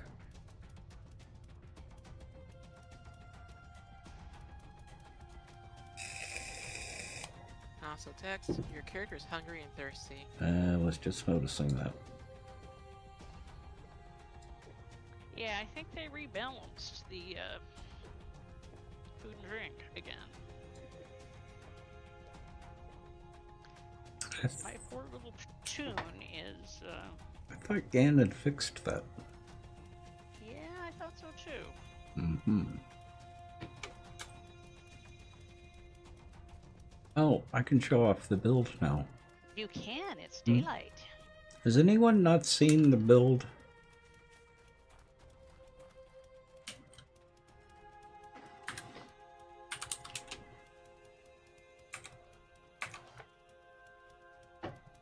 I'll even go into God mode to show it off.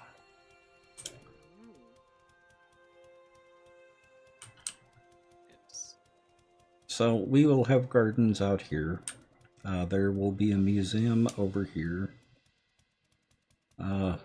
Main building here. There will be gardens over here.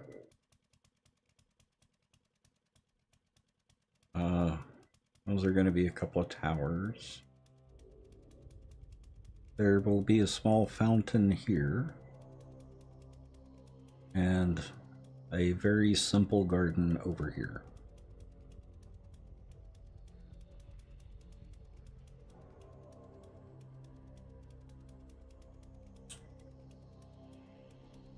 Ignore all the different colors. They have different meanings. The tallest tower, which will be right here, is a clock tower. So it will probably be up to about here. We're what you're seeing right now is actually the first floor. From the bridge on is the first floor. So there are 3 floors above that, and they will be about the same height as the subfloor, which is what you see down there. It's going to be big. Yep. It seems to be going really fast. Mhm. And I see someone had steel in their inventory. It's fine. Mhm. It's fine. Oh, one of these things is busted. What's busted? Oh, one of the cement mixers, and I don't have things on me to repair it.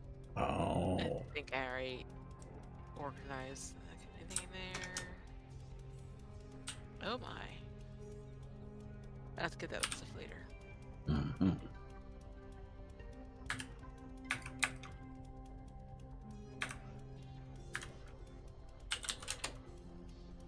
Thank you, Paulus.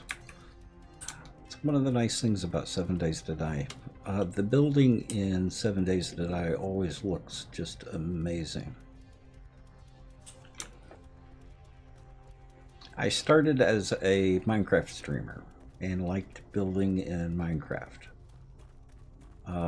Building in Minecraft is fun, but it doesn't have the realism that you can get in 7 Days to Die. Always something just slightly cartoonish about builds in Minecraft.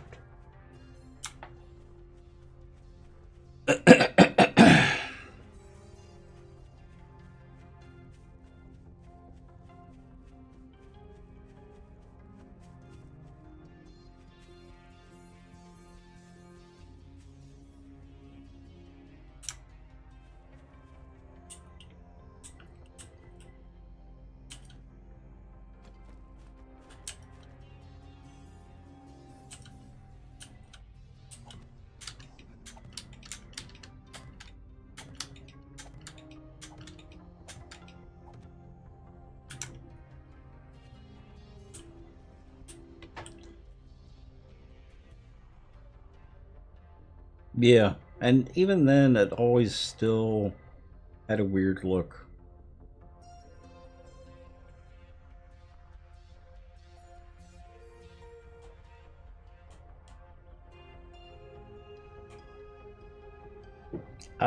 Yeah, and I can tell how much you haven't played Minecraft, Caveman.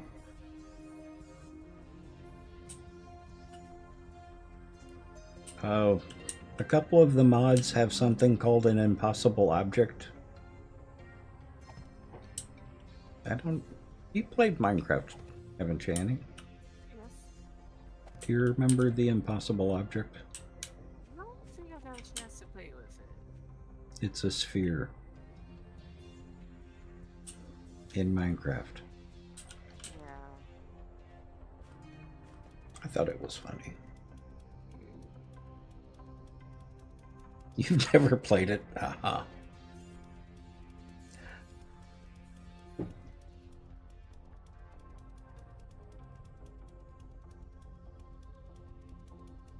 Tom. I started playing Minecraft on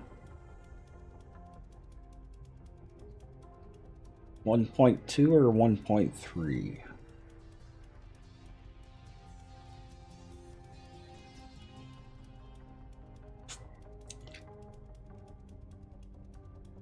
Never looked great, even when super large. Yeah, exactly, Freaker. I still like Minecraft. I've got a stone block that I'm playing on right now. It's fun to do all these weird things. Mm-hmm.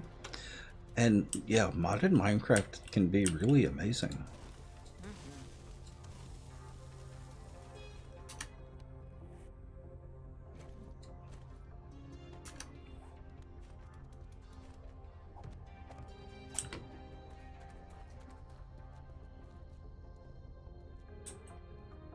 Didn't get on after a week. Ah. 1.7.10 was actually a pretty good update for Minecraft. I'm not real happy with the current Minecraft. Too many caves. I prefer it being a little bit more solid. You're dealing with more air than you are with terrain. Yeah.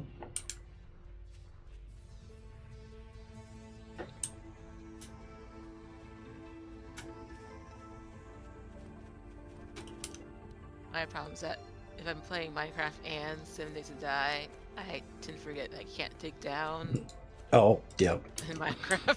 Yep. Bad things can happen. Yep.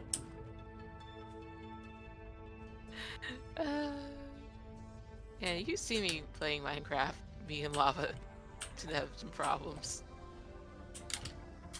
I don't die, but I tend to lose stuff. Mm-hmm.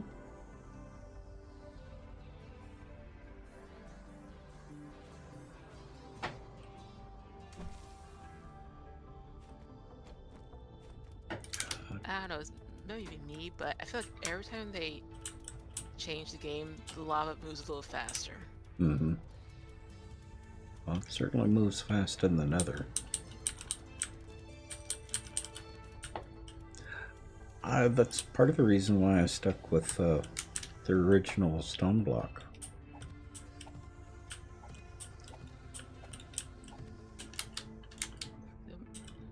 Nether is the only problem is the gas.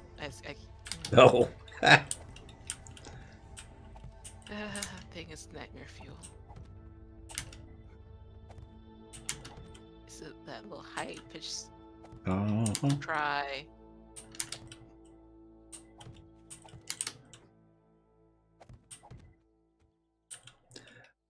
I would much rather deal with them than the blazes.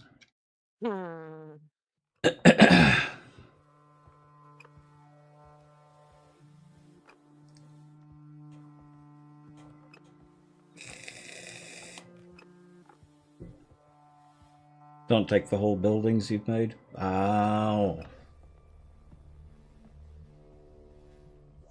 Exactly, Freaker. And heaven forbid you run into an underground city.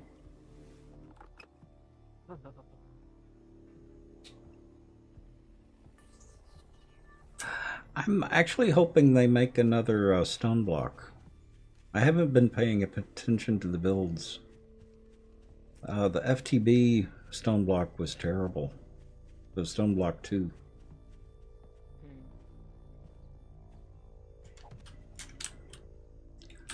I don't like much that FTB has done.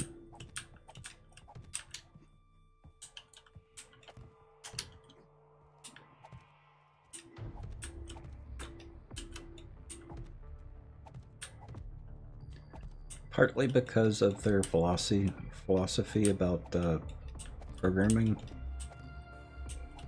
Their philosophy is get it about 90% bug-free and then release it and forget about it. And this was coming from a FTB developer.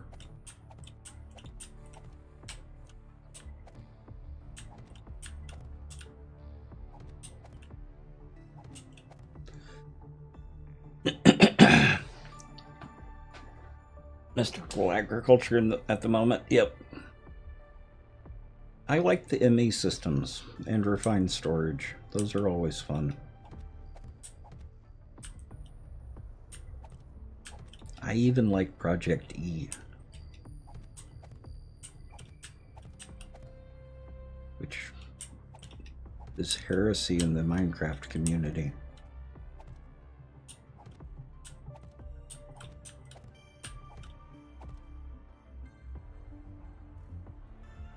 You're trying mod packs? Ah.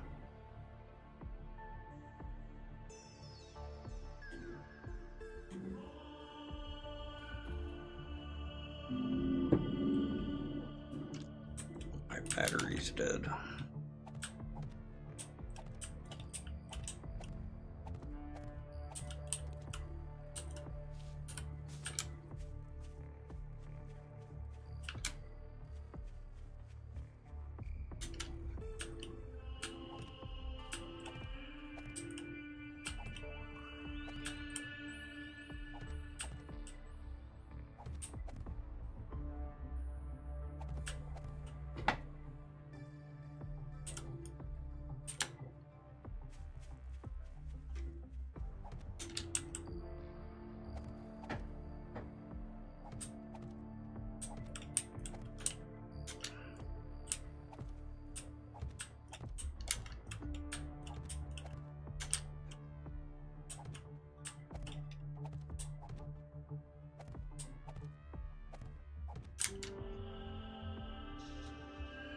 That's right. Can I have a party invite? Oh, yeah.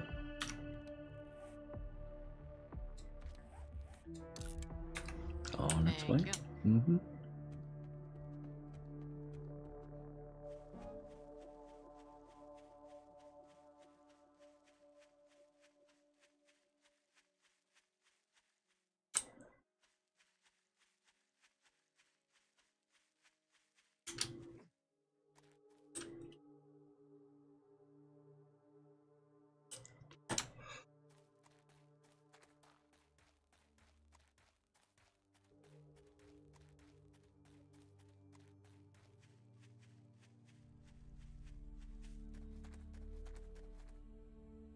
Okay, I will be back in just a sec.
You know, one thing that kind of surprised me, Hmm. I'm not seeing many bugs in the house. Oh, that's a good sign. That Well, is a good sign. I had expected them to start coming in with the cold weather. Kirby walked through a spider web yesterday. So, In the house? no, on the front porch. Okay. But they're not So- getting in. No, because it's actually a pretty well sealed house. Mm-hmm. That's good. Yeah. Especially since it's new construction and new Yeah, construction has a bad rap lately. Well, and it's got all the E plus weather stripping and all of that. So, which discourages critters. Oh, that's the... Dang it. I forgot I had to stop and start the stream. I hope no one's been talking in YouTube. Oops. I thought I had the right one up and I didn't.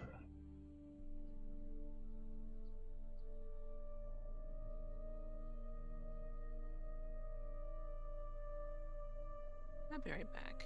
Hmm?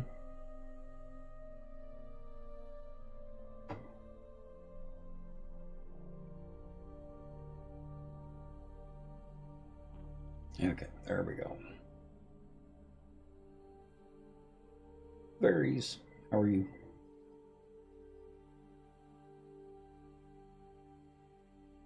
Now, the one problem I have with streaming to YouTube is one, every time you start a YouTube stream, you have to create an event for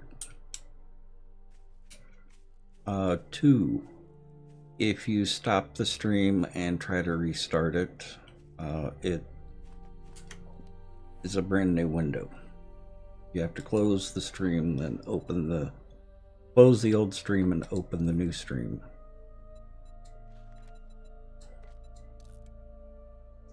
So it can be a little irritating.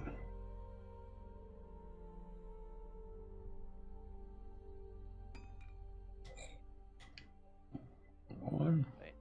Quit showing on the walls. Yep, I'm getting close enough to the surface that on at least on one side of the workshop, I haven't got the wall all the way in on the other side yet. I'm working on it.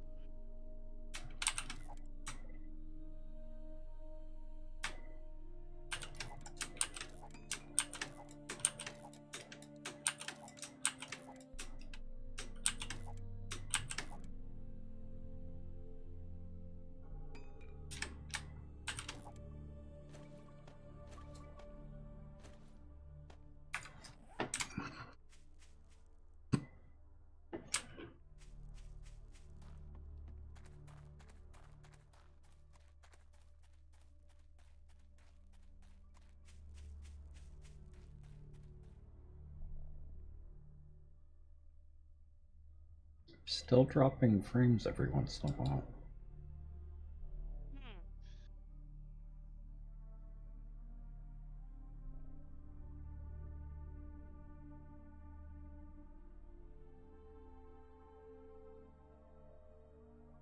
Does look good in 1080p though.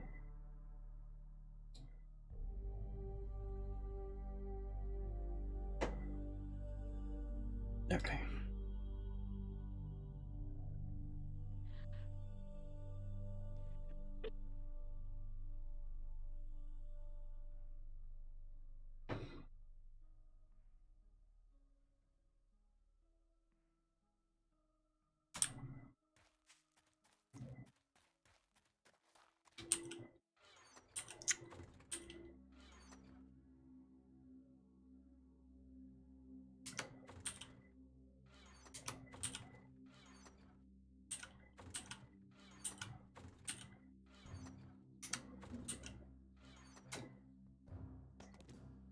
We're back down to 2 stacks of topsoil.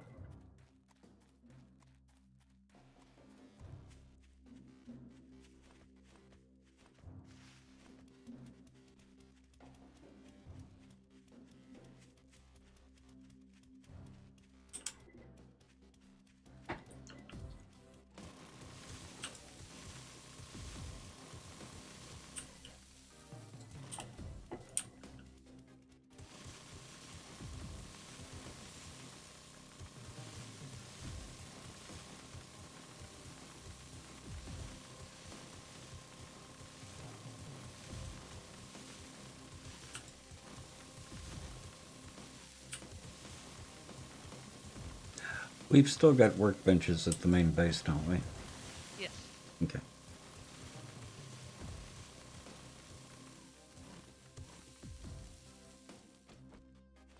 Norman, quit chewing on the walls.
And commercial is over.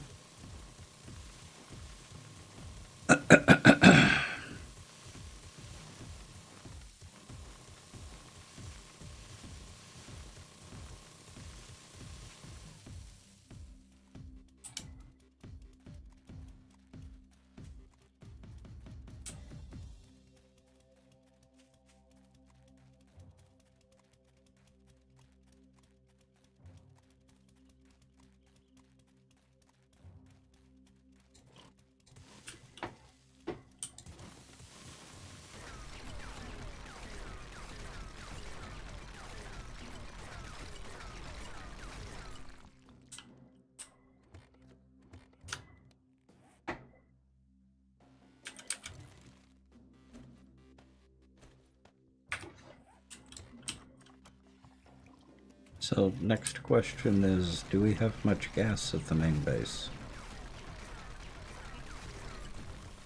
I do not know. I put on what there was Mm-hmm. when I was there.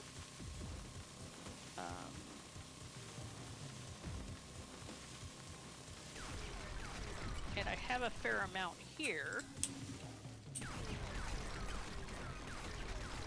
Are you making gas out there as you find the oil shell? Well, I was making some up north, but Mm. right now I'm at the workshop, Mm.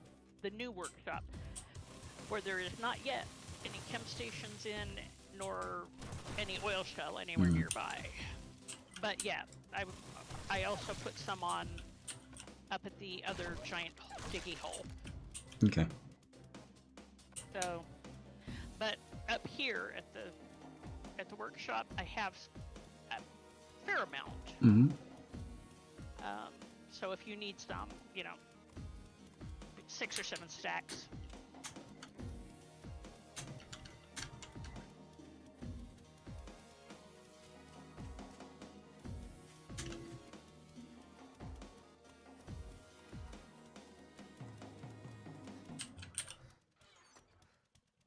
Yeah, we're down to 1 stack of stacks out here. At the main base or at the Dig site. at the castle? At the castle. Yeah. No, there is. Unless someone emptied out the chem stations at the main base.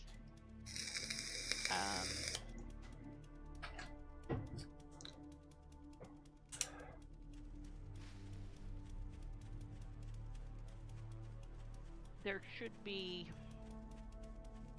some there, whatever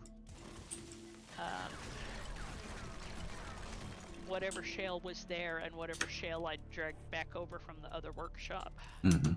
I put on to cook day before yesterday.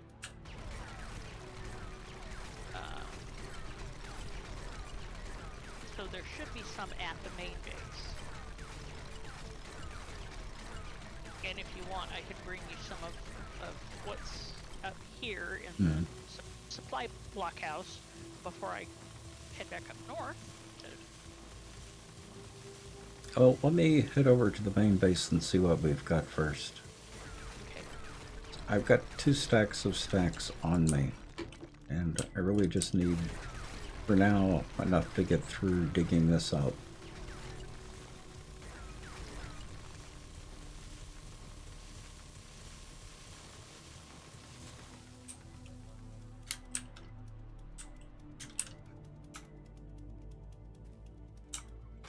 And I've still got my water cycle on me.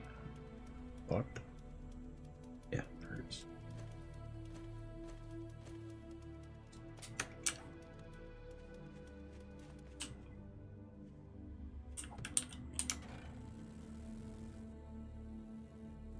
Okay.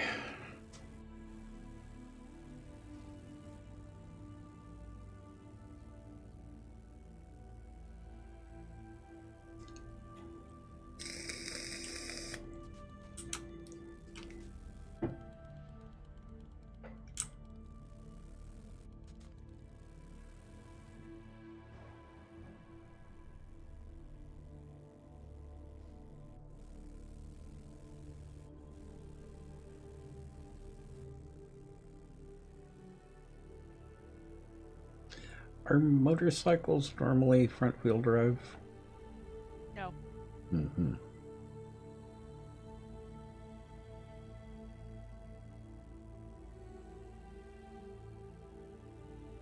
No, they are generally rear wheel by way of either shaft or chain. Mm-hmm.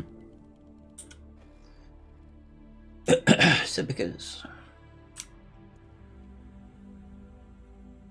Oh, yeah, well, that's an easy one. That one's just a given. A freebie. Who else would it be? Precisely. Mm-hmm. Yeah, we do have enough here.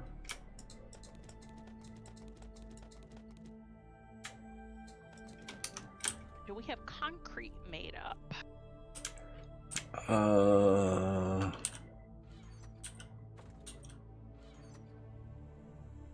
We do.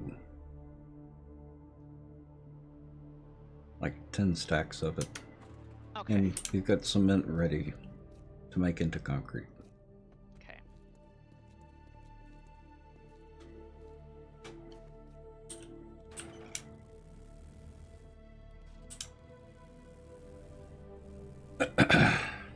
Well, because I'm going to need more concrete to get the pillars and ceiling, ceiling/floor Mhm. for the first level of workshop, so I can, put the workbenches and the forges and the chem stations here. Mm-hmm. I think the motorcycles in game are actually all-wheel drive. Both wheels are being powered. That's interesting. Mm-hmm. Well, if you get your motorcycle hung up on something, you will notice that the front wheel moves. Mm-hmm. Can't park there.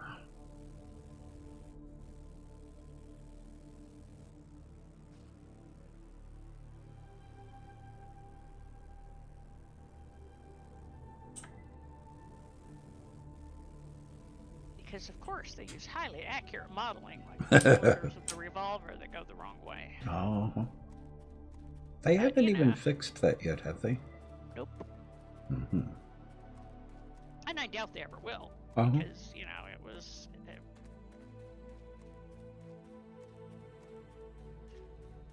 Because nobody fusses revolvers these days. Nobody knows anything about that. And, I didn't even think to check that, Dragon Lord. Do we know that the wheels turn in the right direction on the vehicles? I believe so. Okay. Dragon Lord. On at least some of them, they do. Yeah. Dragon Lord, pay attention to the revolver next time you get a chance to play with it. The cylinder turns the wrong direction when you reload the revolver.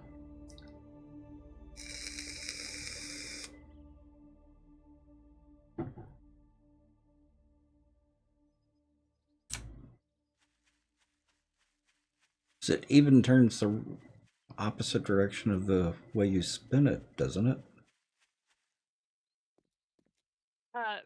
Which is the it's a complicated thing, but yes, Mm. it turns the wrong way. Yeah, you add the bullets to it, and then you spin the wheel, the cylinder, and you push down, but it actually spins this way. The animation goes the wrong direction. Yeah, the animation goes the wrong direction.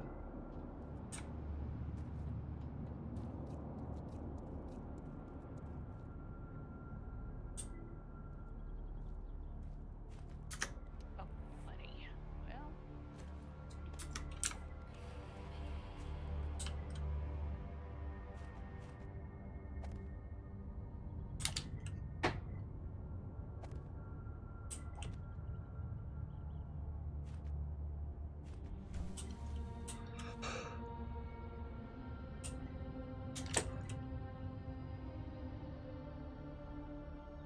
Should be.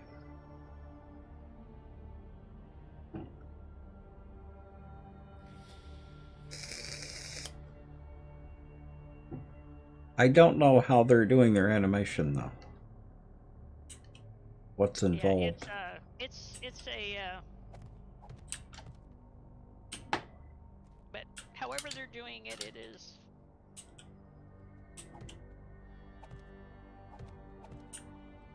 Not even remotely realistic.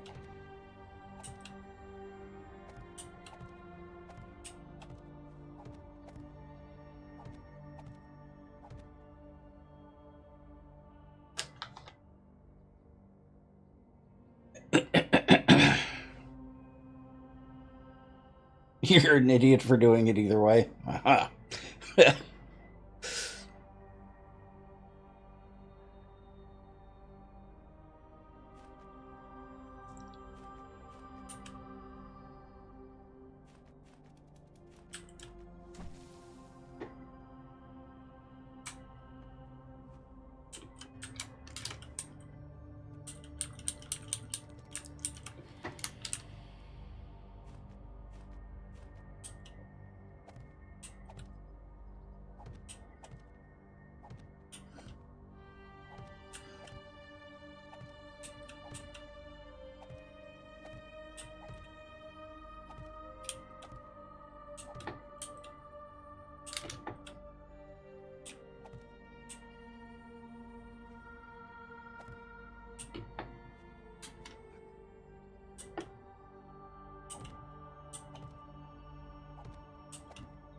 Oh yeah, and the whole flipping the cylinder closed thing.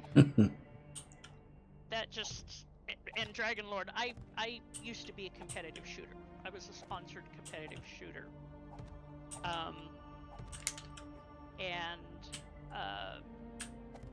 And it just makes my teeth itch to see that because, you know, it's bad for your guns. Hey, Gan. Gan.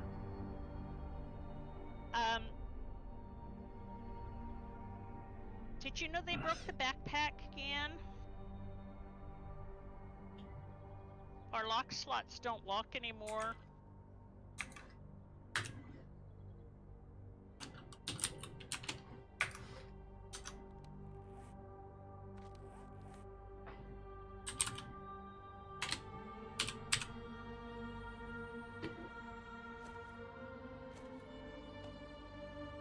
That takes 44.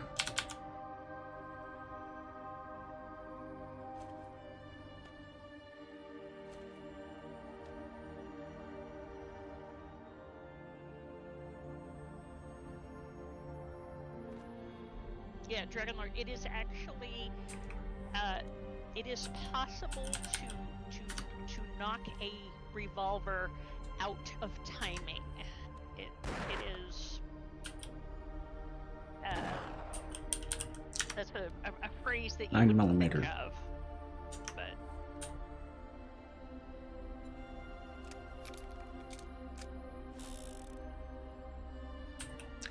That one does seem to turn correctly. But you're also... Yeah. That one's correct. I wonder if they fixed...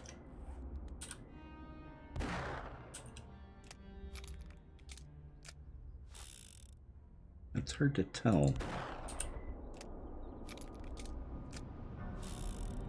I think they may have actually fixed it, Bent.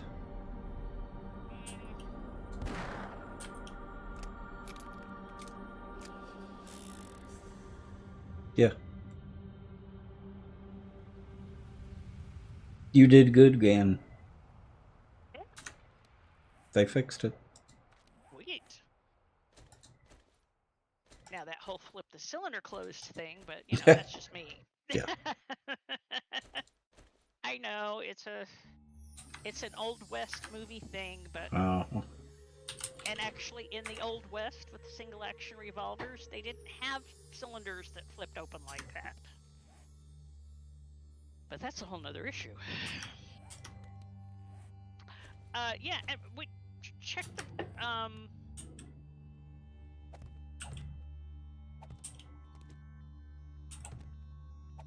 check the 44. I did. Yeah, because yes, the whole, if it looks something. Yes, that is correct, Dragon Lord. It's called a gate. The little flap thing. You did the animations in Unity? Not sure how they do them. With the Fun Pimps, it's hard to say, Gan. Hard to say.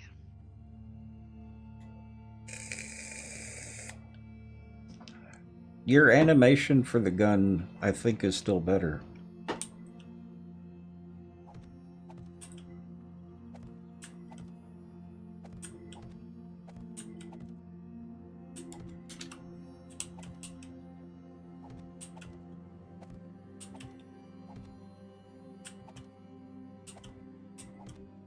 Does anyone here not know what I'm doing here?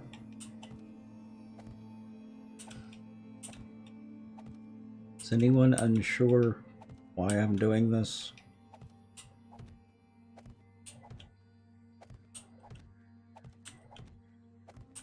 Well, since I haven't been paying attention to what you're doing, Hart. I'm leveling blocks. Ah. Yeah, I need to do that on the outside of the shop here. And making sure I've got a clear delineation on the edge. Yeah.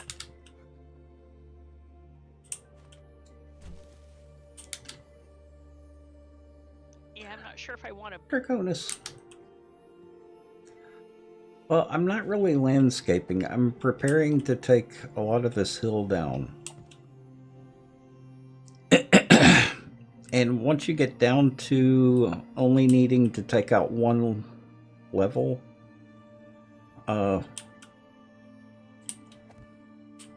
getting that one level, the edges of that one level can be tricky. But if you do this,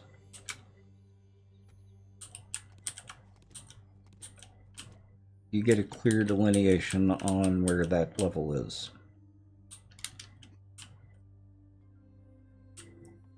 Well, this is down here. This would be the part to take out. And that's easier to get with the auger.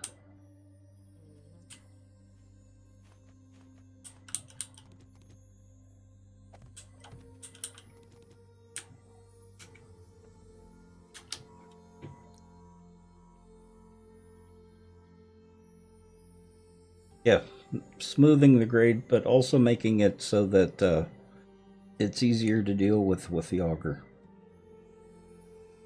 I'm always edging, so because...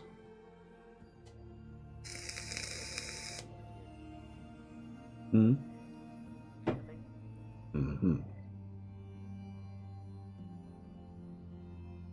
It's fine, you're totally not cooking wrong.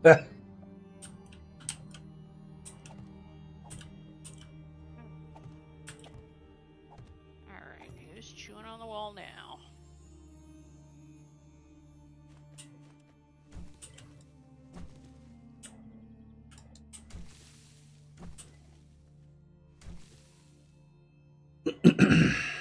Well, and Caveman, with edging, you can have an accidental discharge too.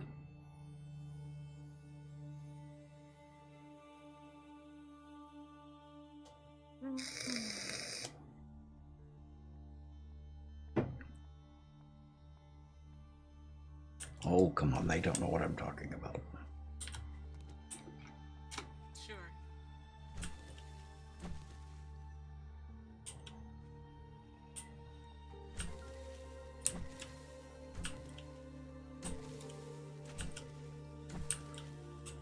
It chewing on my wall. My chat is as sweet and innocent as I am. Precisely. That is why I sigh. Mm.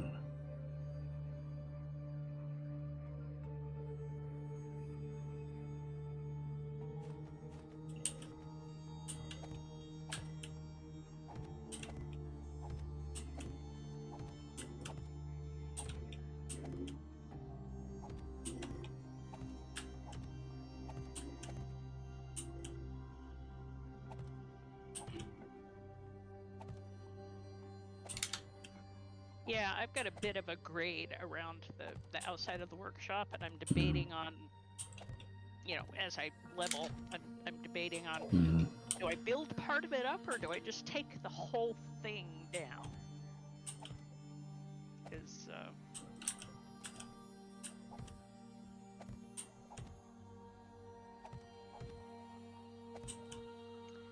you know, there's a little hill just outside of workshop, and I am gonna put an apron 3 or 4 or 5 blocks wide, just because, you know. Mm.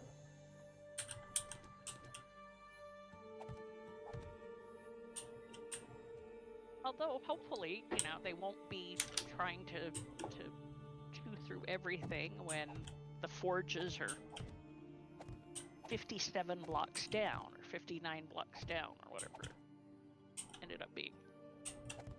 50 something. Mm-hmm. Well, and the other reason I'm putting in the this block here, oh, even though that should level it out, there's still a little bit of a dip in the corner, so that's why you put that one there, and this one here. You want that edge to be clearly defined.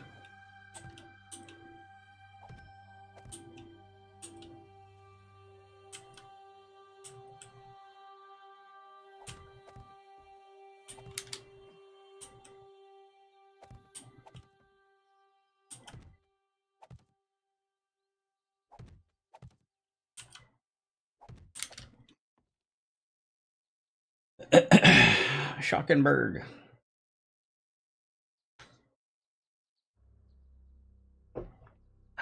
I think it does, Schockenberg.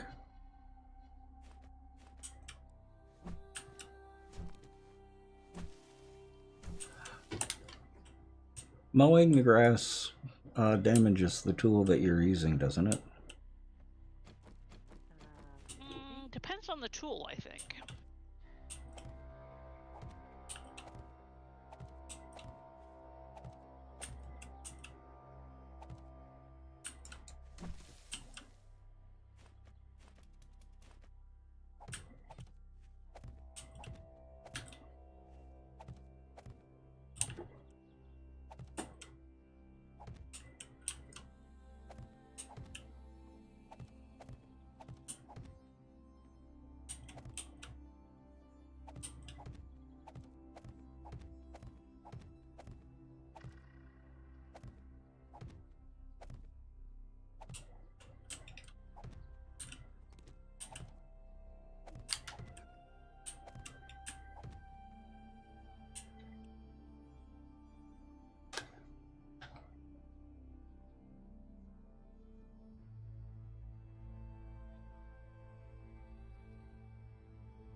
Well, just don't give away enough to let someone else steal it from you, Dragon Lord.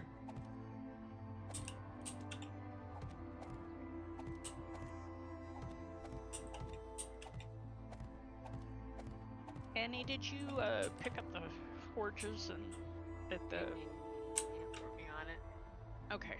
Now the forges up. I got, I think, all the mixers up.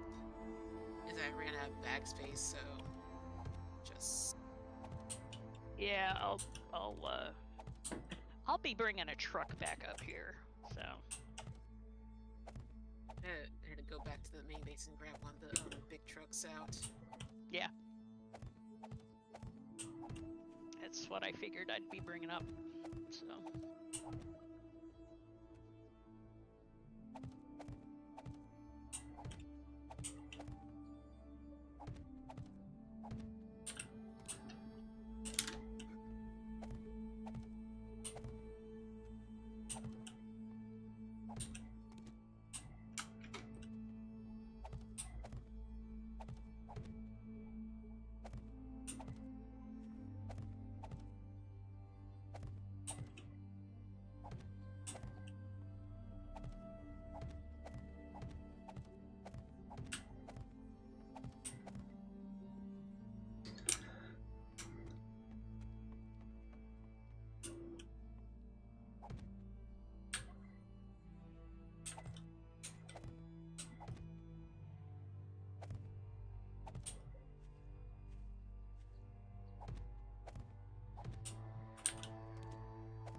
Something else we were going to ask you about, Gan, and now I don't remember what it was because, you know, brain damage.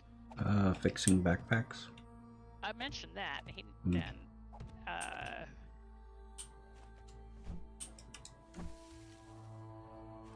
So I think that's a vanilla bug.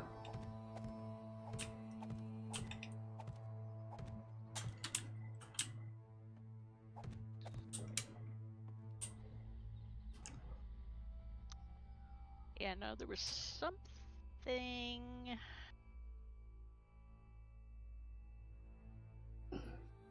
I don't know, beats me.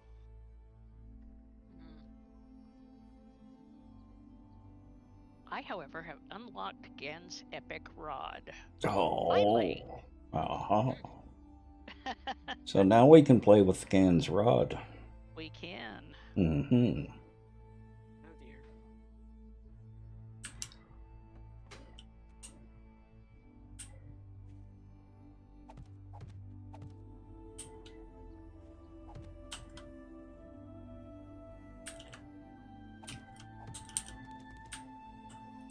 Oh, and he likes it when we play with his rod. Mm-hmm.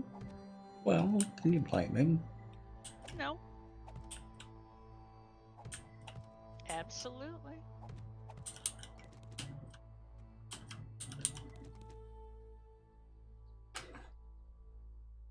Yep, exactly, Dragon Lord. So should I bring you this gas, Tex, or did you grab some from the base? I grabbed some. Okay. Which reminds me I need to put it in the box.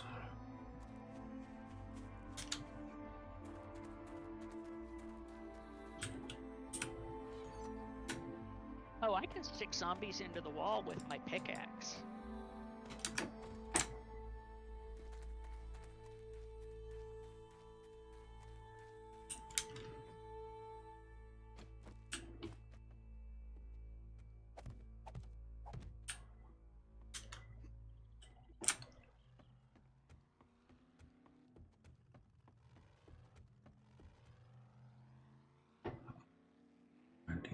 Indeed.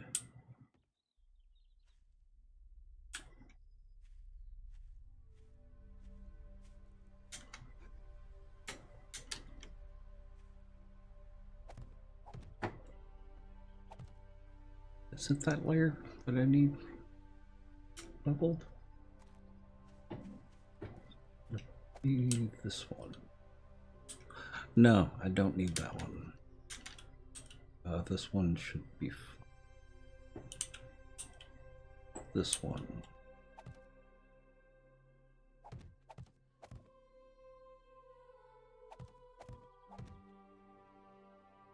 Okay. Well, all of this can come up. Trying to figure out which part actually I need the grass taken up.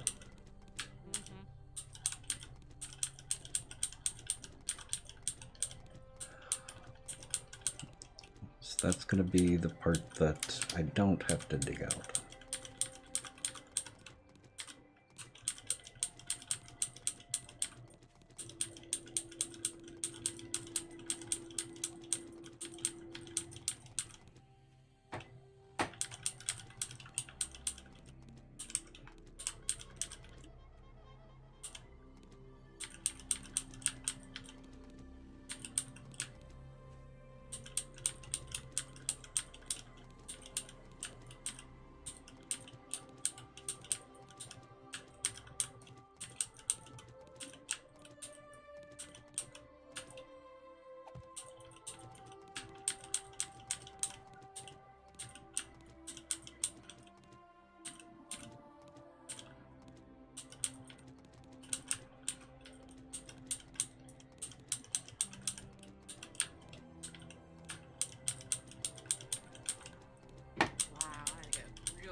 Mm-hmm.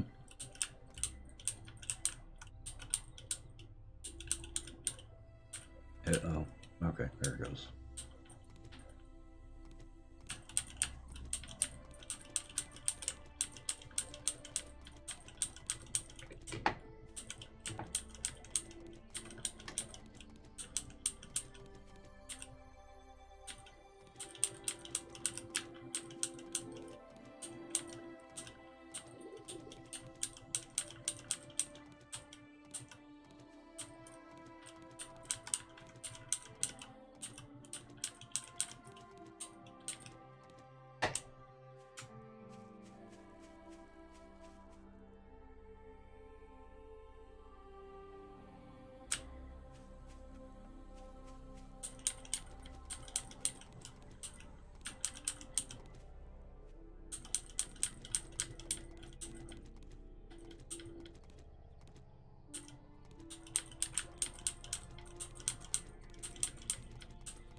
I think you were close with your second answer there again.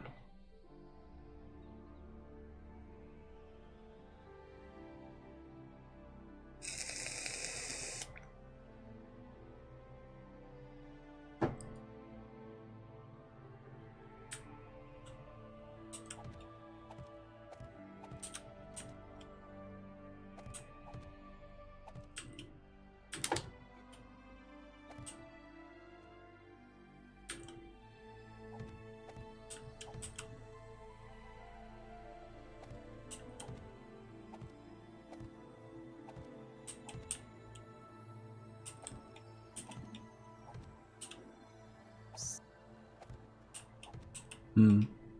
Nothing. Mm-hmm. Trying to get around up here. Maybe. Mm-hmm. And it's going to be a little difficult for now.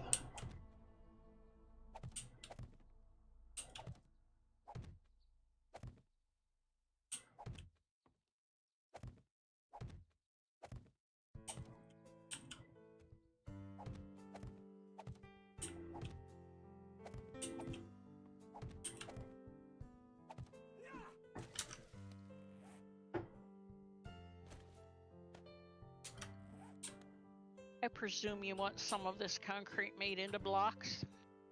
Yeah. We have a box full of concrete blocks. We do.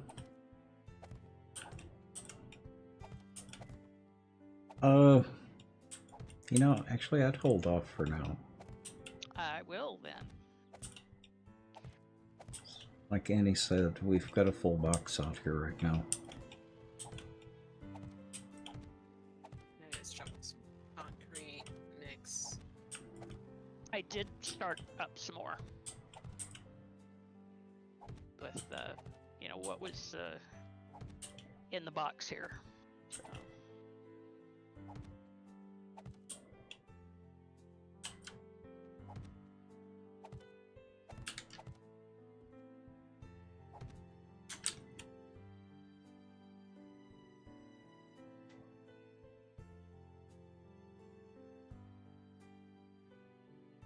So if that gets filled in, this gets leveled, and that gets dug out.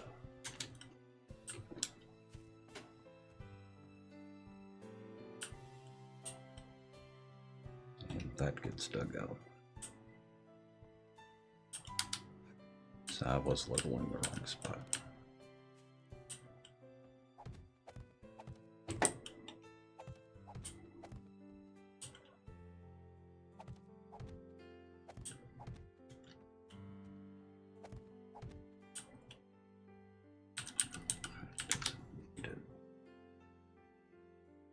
So what I want is for all the edges to look like that.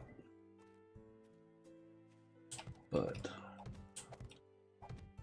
that needs to be filled in.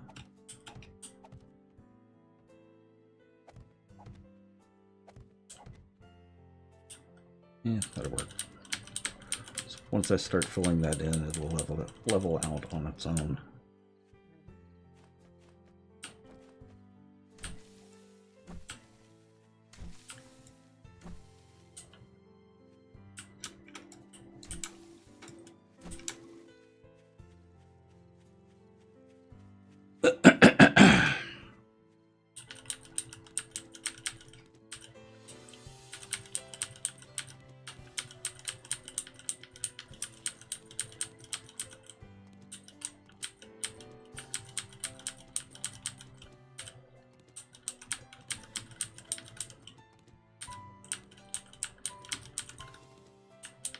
Oh, I know what we were going to ask him about. Hmm? Food and drink. Oh, Because our little tunes are you know, we're doing so well with the not starving, and suddenly seem to be going back to having, you know, starving. mm-hmm.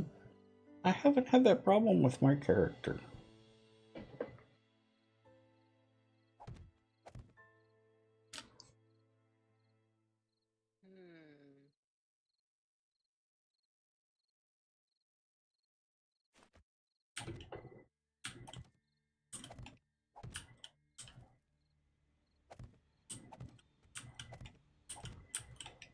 Do I need to make another big truck, Annie?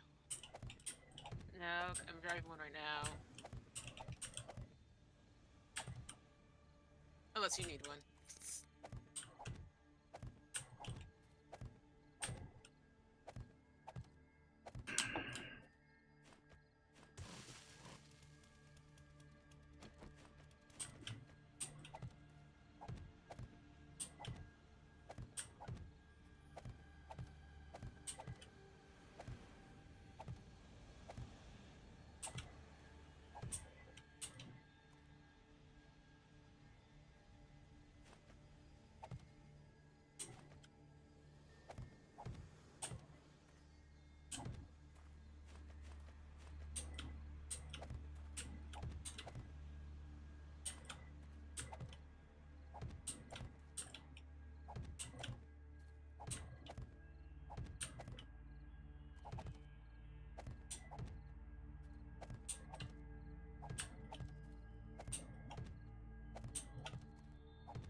Mm.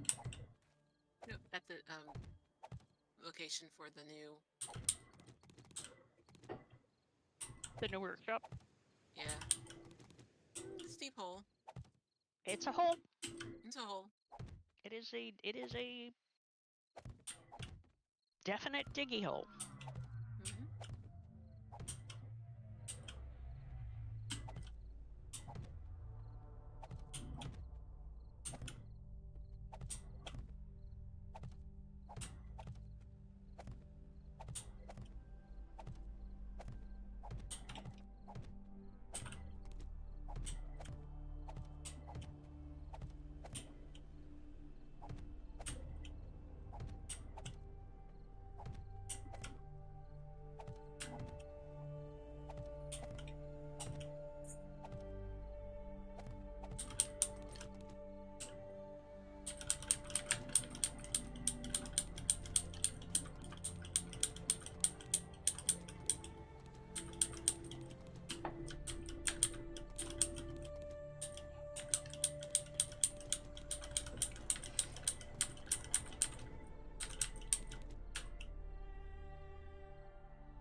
No yawning. Too late. Yeah. That's against the rules. I don't remember making that rule. I don't. Oh. It's an unofficial official rule. Mm-hmm.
It's a block there anyway.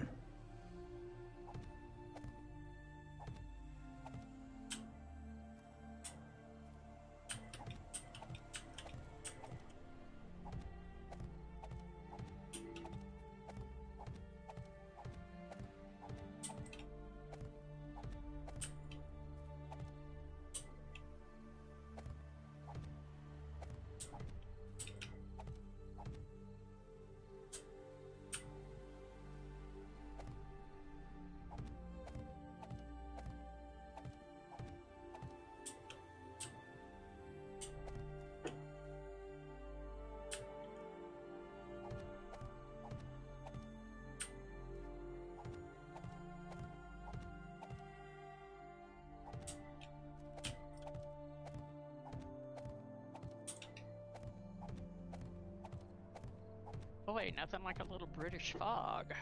Mm-hmm.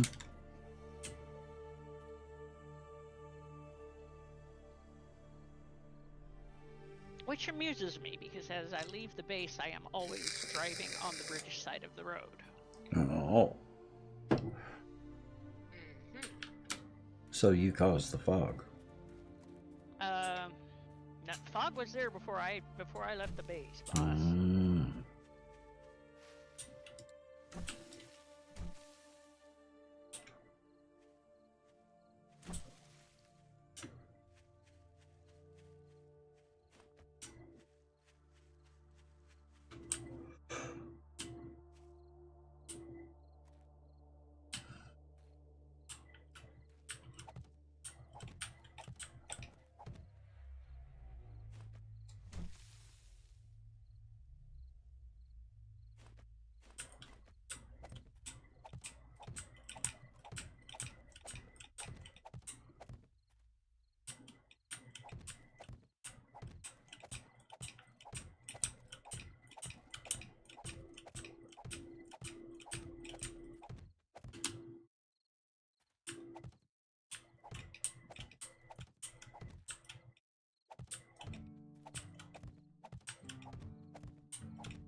I think I should have been keeping some of that clay.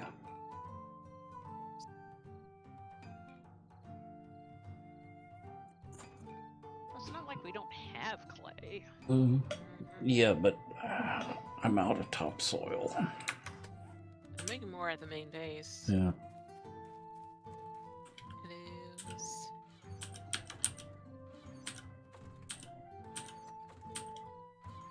Oh, I've still got some more out here. At least enough to finish this.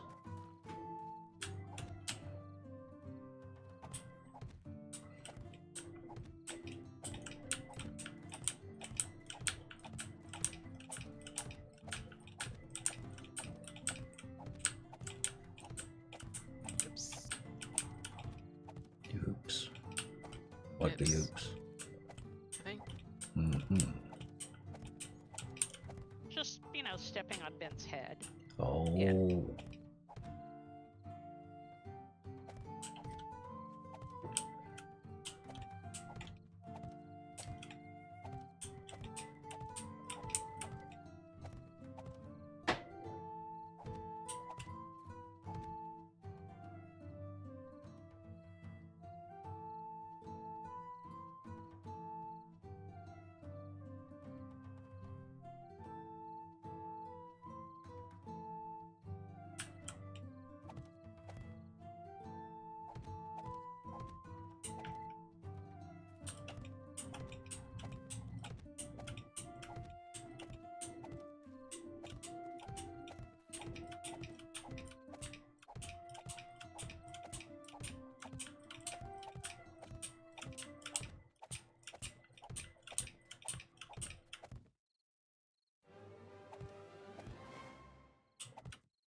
Dadgummit, I thought I got that.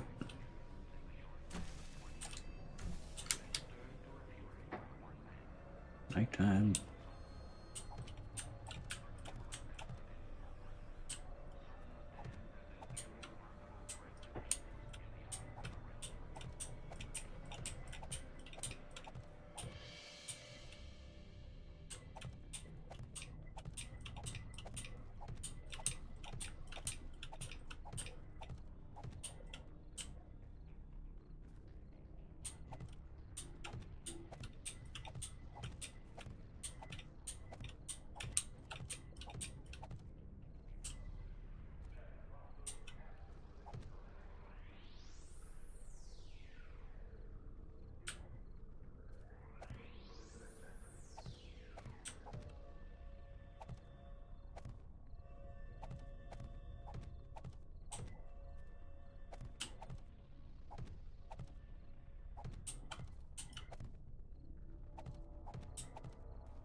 First load. Thank you. Mm.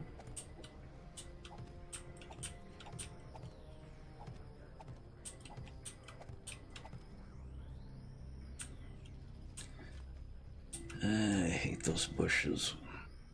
Mm-hmm.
What was Caribbean doing tonight? Rock Club holiday party. That's right. She'll be along about 8:30.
Okay, Henny.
Okay.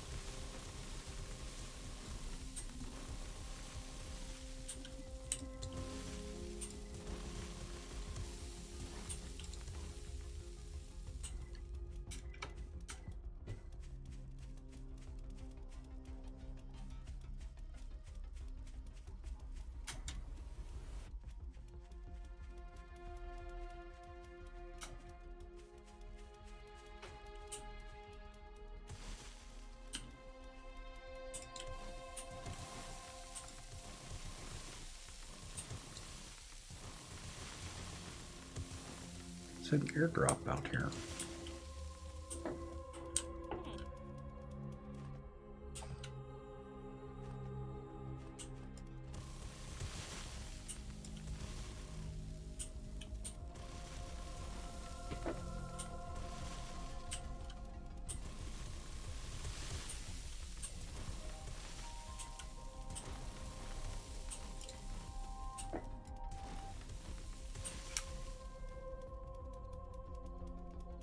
Well,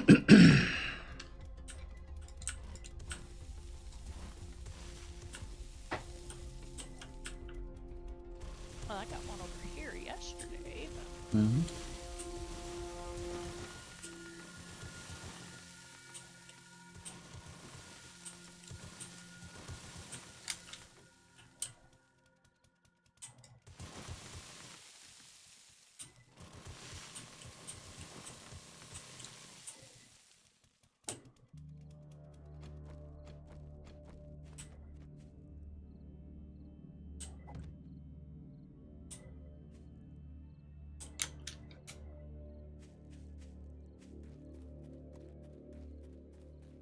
Yeah, that needs to come down one more. Hmm? Talking to myself. No, that's right. Yeah, we do that. Hmm.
We're mad. How are you?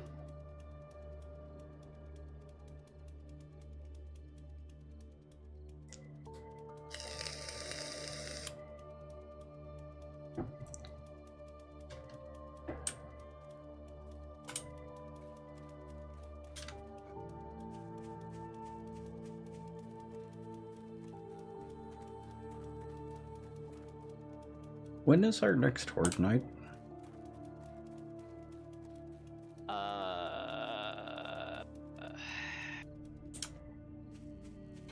91.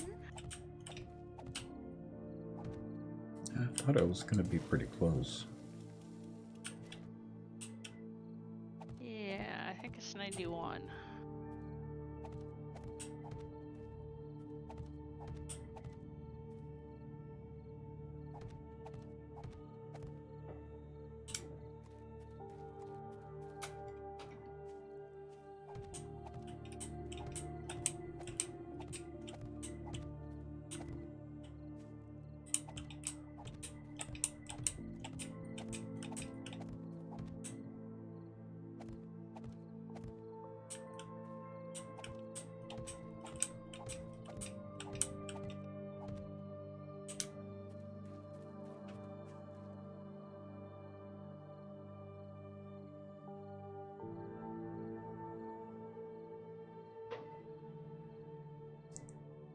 I'm back.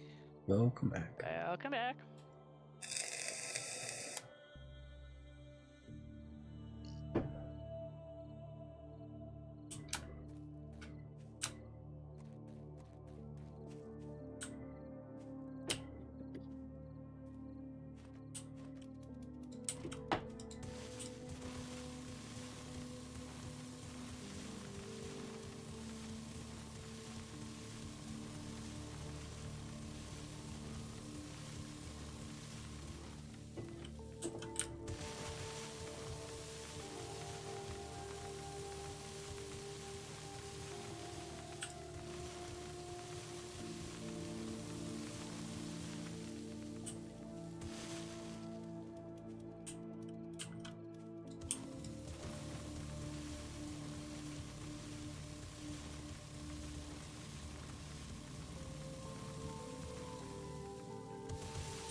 So, which British comedy had the buckets in it? Mr. and Mrs. Bucket. God, I don't remember. She always insisted on it being pronounced bouquet. Or something like that.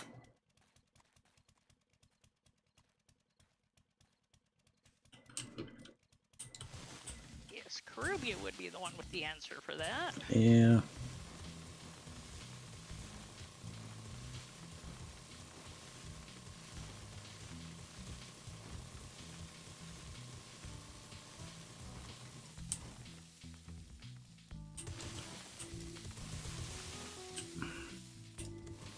If I'm not mistaken, that was Charlie's last name in Charlie and the Chocolate Factory. No. This was a British Yeah, no, comedy. but in the book, I believe that was. Yeah. What does the peanut gallery say now? He was agreeing that it was Charlie Bucket. Mm-hmm. But yes, I know that's not the one. I know that's not what you're talking about. Yeah. Yeah, because the one I'm thinking of was mainly about class.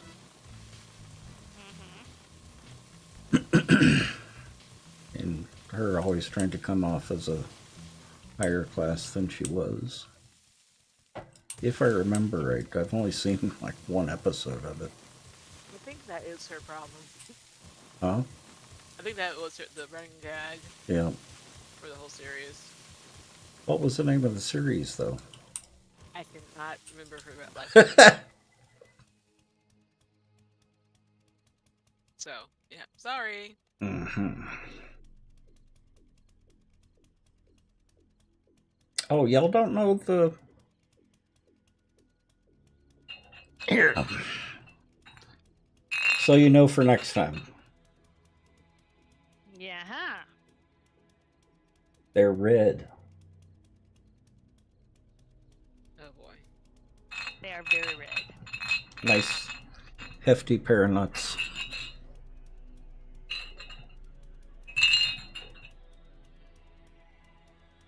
No, they're red.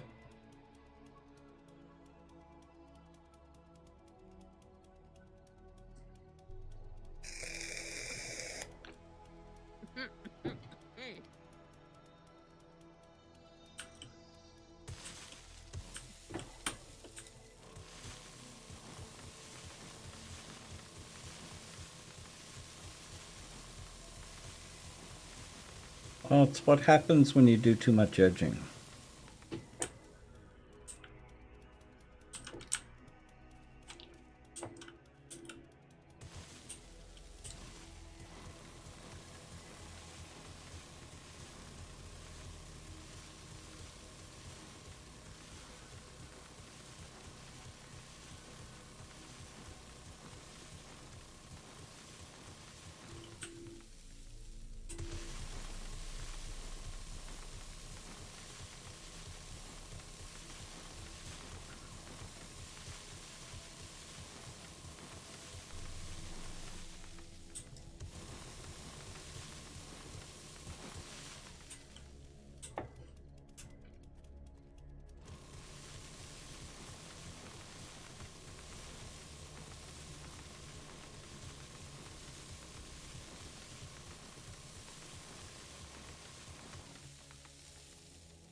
Yeah, at least they're not blue.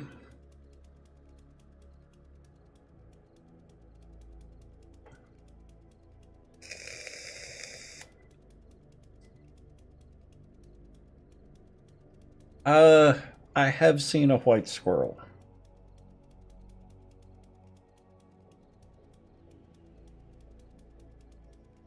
Now, I don't remember if it was in real life or if I was watching some documentary.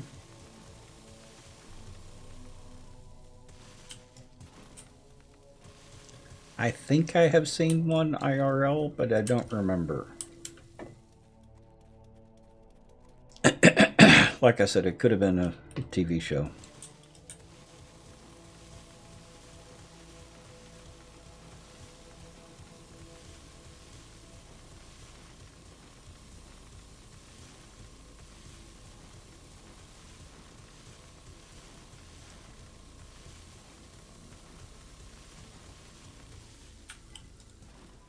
I've seen a red squirrel. IRL.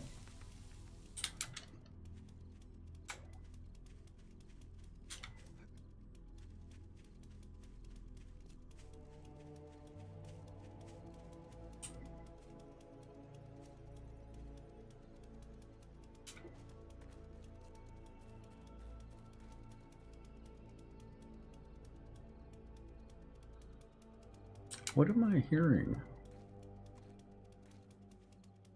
Uh-oh. Is there a screamer trapped somewhere?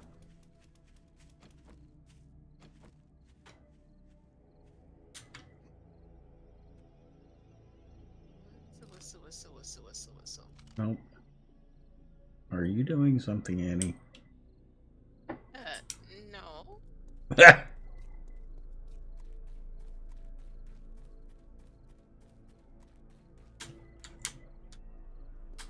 Might be a little bleed over from my music. Might be something. Might be what? Some bleed over from my music. Oh, okay. As long as it wasn't a zombie. That's what I was worried about.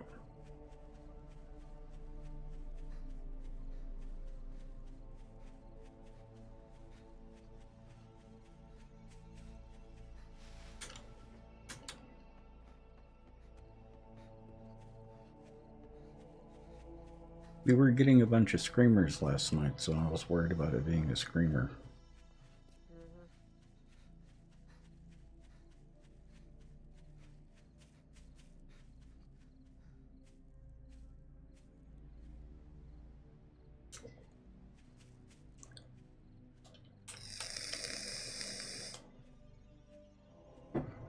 Well, the place that I had in San Francisco, we had a couple of squirrels that lived in the tree next on the property,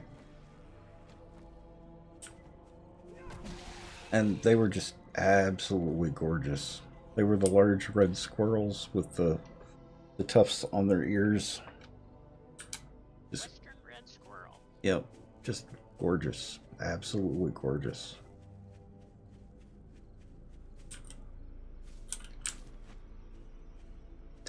He used to taunt Zach.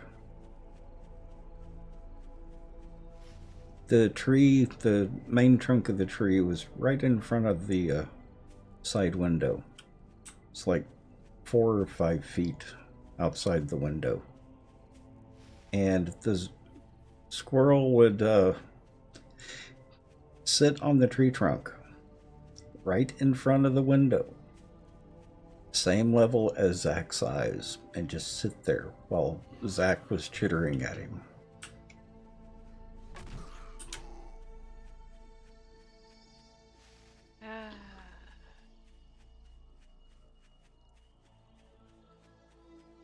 They know what they're doing. It's funny. Just open the window Mm. one random day. Zach would have lost interest if they didn't want to play. I know. Still scared the squirrel half to death though. Yeah, probably. Well, Zach, he didn't kill any wildlife. Zuli tried to teach him to hunt, and Zach just lost interest. There were a couple of times when Zach was out on the back deck and some hummingbird came by, and Zach jumped up, tagged the bird. I mean, with both paws on either side of the bird. And that was it. He was able to touch the bird, and that's all he was interested in. Was his way of playing tag. Bird's like, oh my god, why me? Oh no, those hummingbirds are aggressive. They deserved everything they got.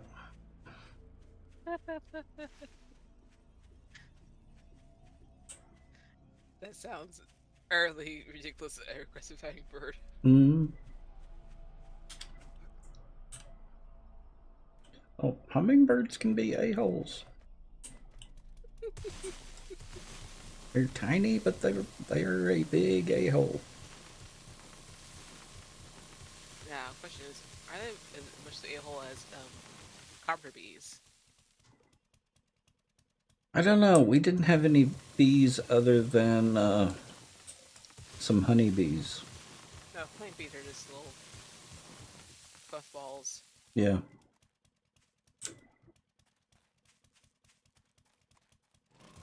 I don't think we even got any wasps.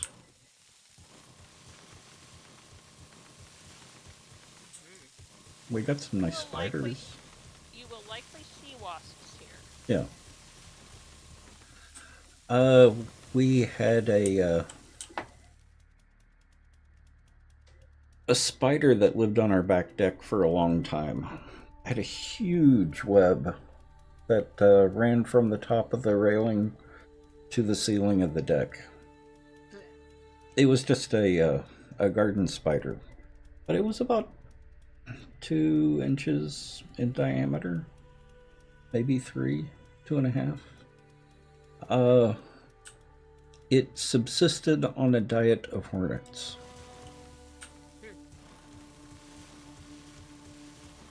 Those yellow ground hornet type bees. That's about all that spider got to eat. A few flies, some gnats. Zuli ate all the crane flies, so spider didn't even get any crane flies. Oh, poor thing. No, Zuli would have fought the spider for the crane fly. Like, no, Zuli really liked crane flies. We even started calling them crane fries so that Zuli wouldn't know what we were talking about.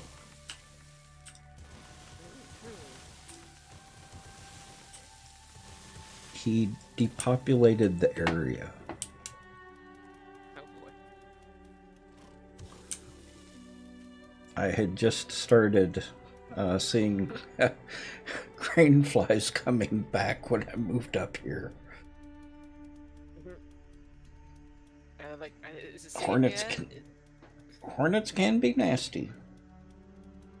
I got attacked twice, maybe 3 times, when we lived in Mississippi by ground hornets, because I accidentally stepped on their nest. Yeah,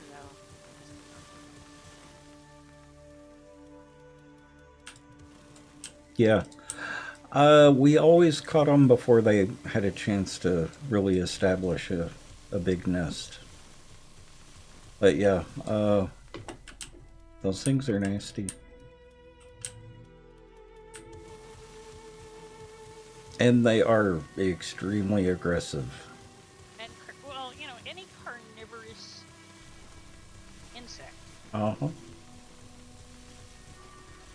needs to be, you know, taken seriously. Yeah, like carpenter bees. I think they're called wood bees. They're black, large. Mm-hmm. They'll pick you up and toss you over the fence if you look the wrong way. Those are actually the ones I'm allergic to, are the black bees. Oh. Yeah. We had black and red. We also had bumblebees. I have bumblebees in the front yard Hmm? Those are, frequently. yeah, those are pretty much harmless. Yeah, and I mean, Shasta's front yard is amazing. Mhm. Her backyard is. She's got a pollinator yard, Mm. and it's pesticide free and all edible. Mm-hmm. I approve. Um,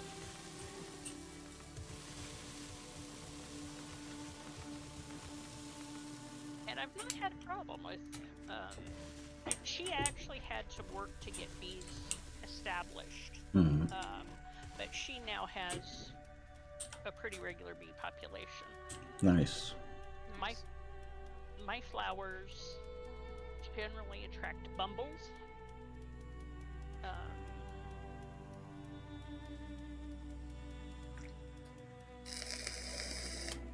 The only thing that I have that's really juicy enough for the honeybees Mm-hmm. are the rhododendrons, and Oh. they have a really pretty short bloom.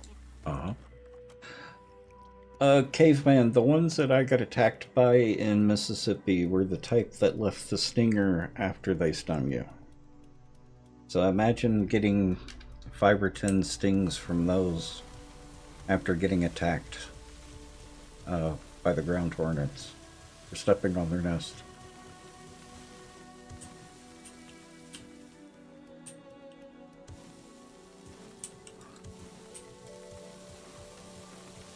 Yeah, I got stung by one.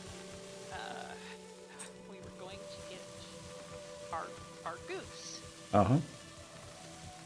and one flew into the opening of my blue jeans pocket, Ooh. and I put my hand in my pocket Oh no. and got hornet stung. I remember waking up a couple of times in Mississippi with a wasp in my nest, in my bed. No. Just no. The one time it was one of the black wasps. The second time was one of the red ones.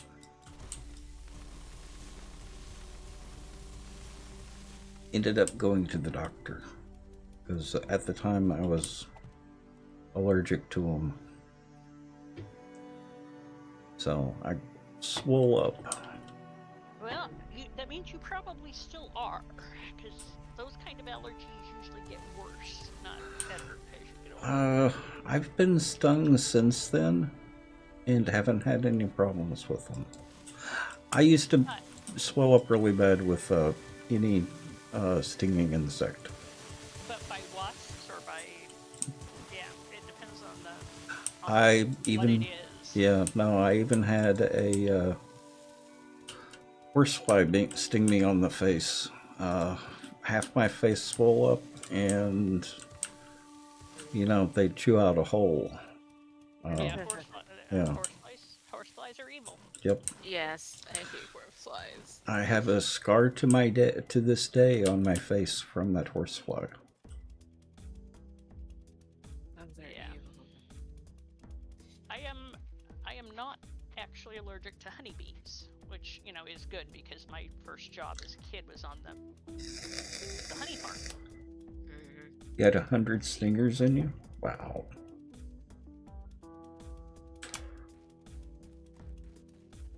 Yeah, I don't swell up anything like when I was a kid. When I get stung now, it left However, around remind puberty. Remind me to leave EpiPens at your house. Ah. Possibly for me, possibly for you. Mm-hmm.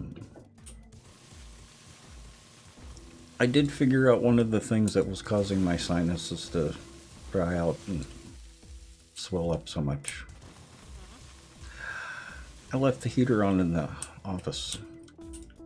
Ah, And it's right above me. very dry. Yeah, I had turned it on to try and get a better distribution on heat, and forgot to turn it off.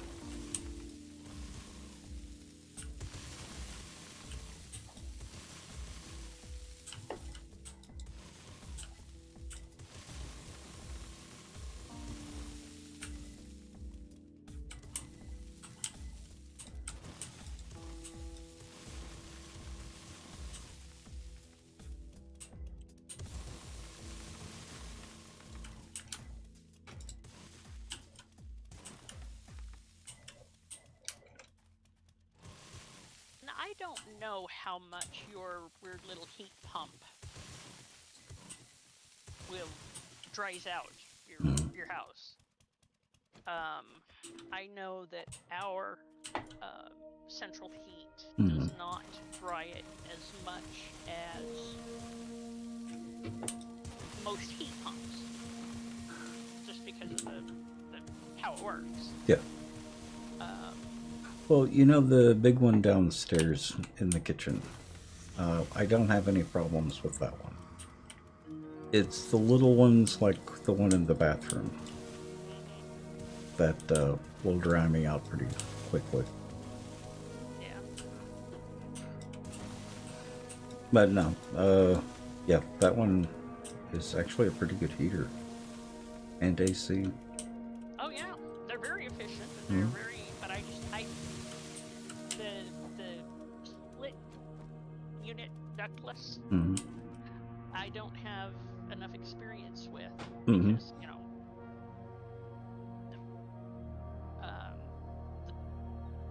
I haven't lived in a house that has had one of those, nor have I worked on any houses that have had those.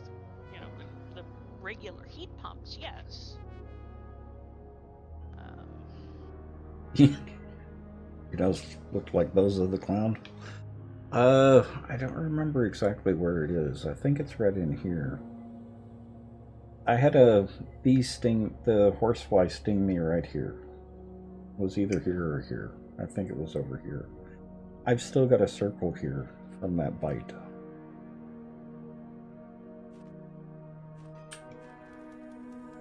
And seriously, half my face swelled up because of it. June bugs, because they bounce off your face, and the buzzing makes you think of bees in your face. Ah. Oh gosh, June bugs. Those things hurt actually when they hit you. When they fall, like things fly and they just hit you and it hurts. It's like, ouch, but hit me. Oh, especially when they hit you at velocity. Yes. Which one is the June bug? They're like coppery in color. The beetle-looking one? Yes. Okay. Yeah, and they hit you, and they bounce off, and they just lay on their backs and start buzzing around on the backs, and you can't figure out what to do with it. You're mad at it because you're mad because it hit you.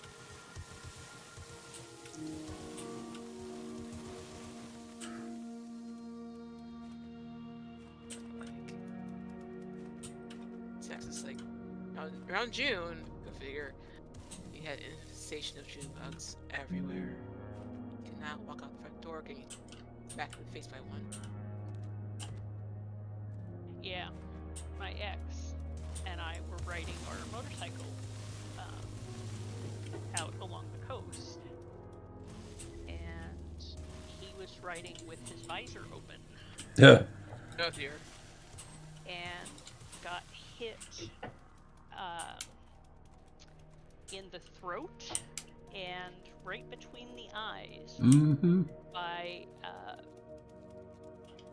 our state flying insect, which is the green darner dragonfly. Oh.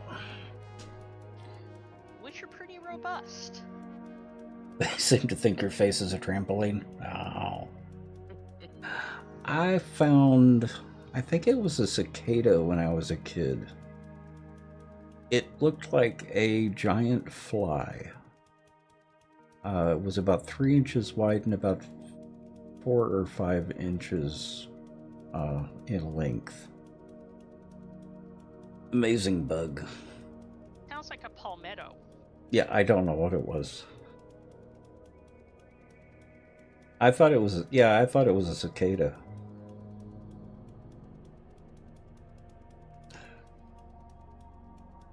I didn't get a chance to take it into school to ask one of the teachers what it was, but I think it was a cicada.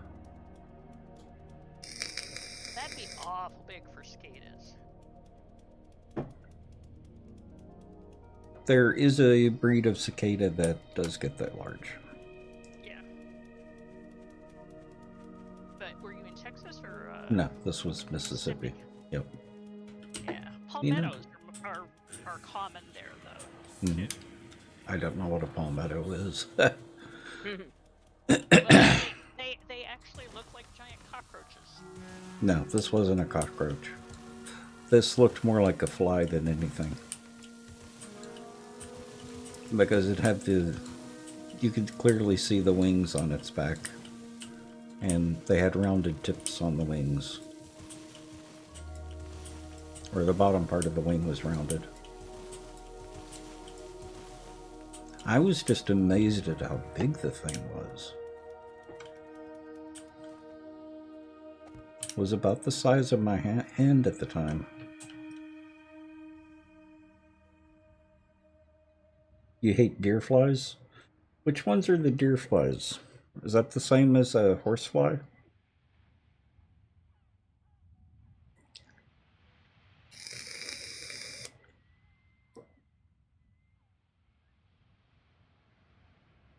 Yeah, I love the sound of the cicadas. Although the whippoorwills, if I never hear a whippoorwill again, I will be just perfectly fine.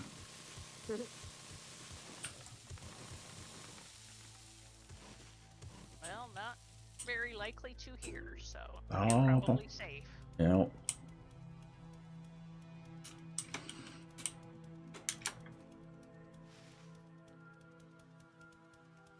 Same family, you think?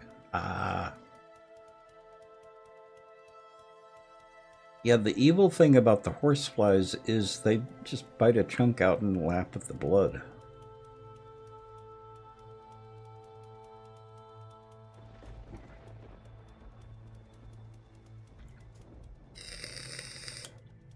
It's evil. Uh-huh.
There's swarms of the flies up there. Ah.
Oh, excuse me.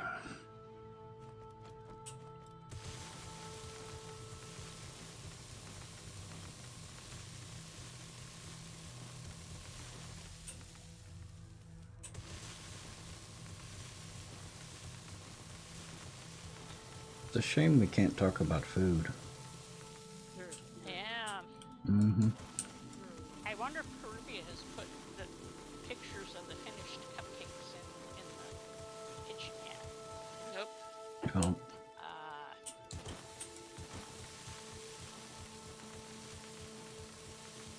I wonder how they turned out. Have you heard? I haven't. Oh.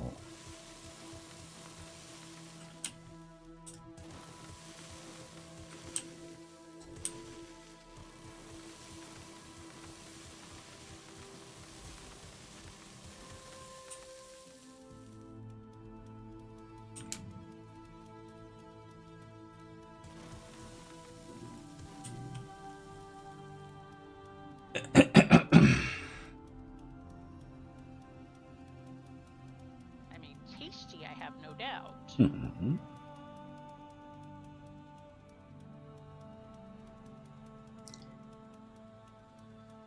You should go back and look for that recipe. You found a pancake casserole. The casserole that I would be more interested in learning is a biscuits and sausage gravy casserole.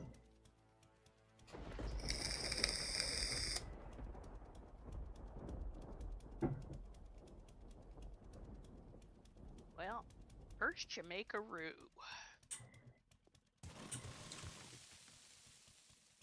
Batch of curry cheesy wiener surprise yesterday. Yeah, that would be a total comfort food.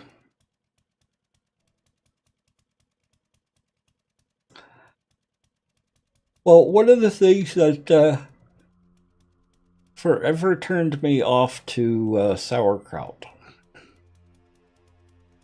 My mom made sauerkraut and weenies fairly often, and that turned me off to sauerkraut forever. I can see that. She used the really cheap hot dogs, the ones with the red skins and the white interior.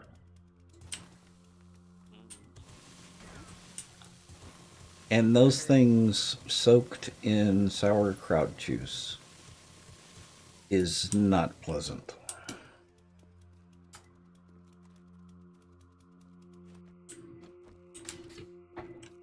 Those things by themselves, not pleasant. Well, true.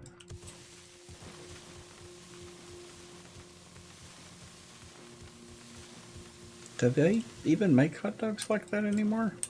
I don't think so. Well, not in this country. Okay. I actually have seen them in Asia. Ah.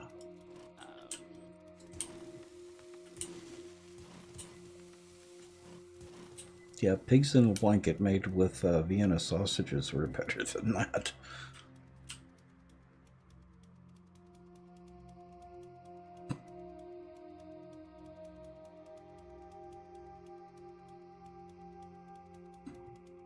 They still smell like old sweat socks to me, caveman. The kind that's been sitting in a gym for about a year, being worn every day, then left in the shower to rot.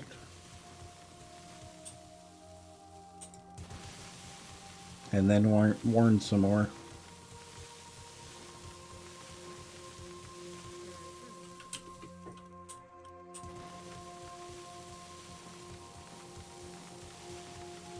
So what you're saying is don't serve you any sauerkraut. Mm-hmm. Exactly.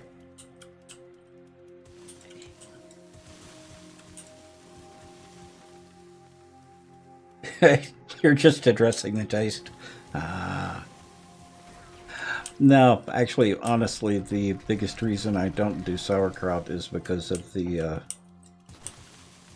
acidic nature of it. It's one of the triggers for my acid reflux. And I just don't like the smell.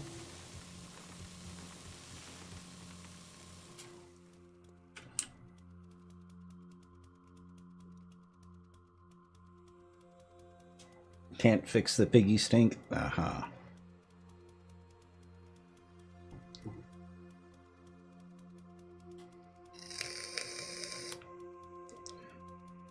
Because sauerkraut has two of the triggers. Cabbage can trigger my acid indigestion, and the acidic content of sauerkraut can cause it, trigger it. So that's two negatives against it. The smell was just a bonus. Oh, Dochies.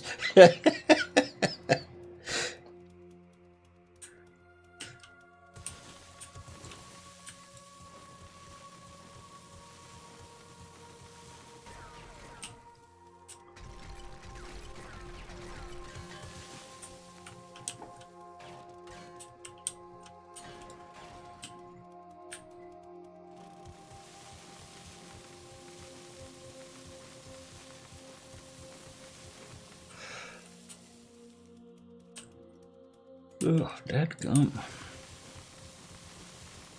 that.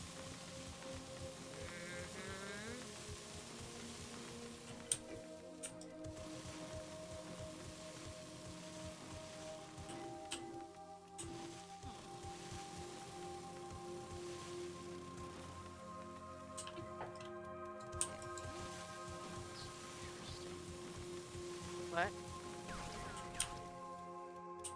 Oh, I've got a place where I can't place the block.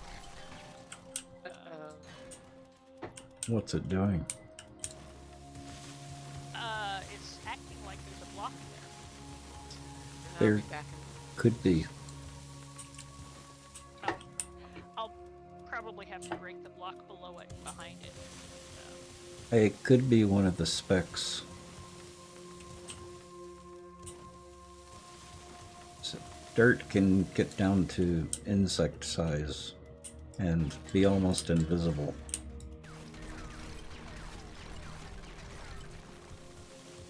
That's how I know. Mm, Aha. I usually have to walk around it a couple of times before I can even see it. And when you try to break it, you have to be very exact. Yeah, I got it. Okay. And I never actually saw it, but I basically, I Wiggled your auger in its direction? my pickaxe. Okay. And, because I figured it had to be the block below, because, Our start. but if necessary, I would have broken the block behind it as well. Mm-hmm. First star, how are you?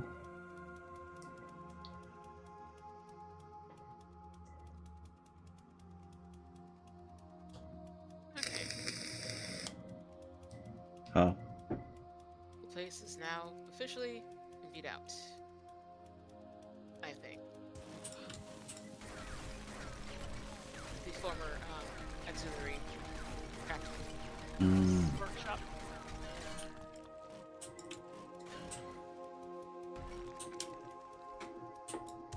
the not so remote workshop. Yep. Yep. Of course, now the remote workshop.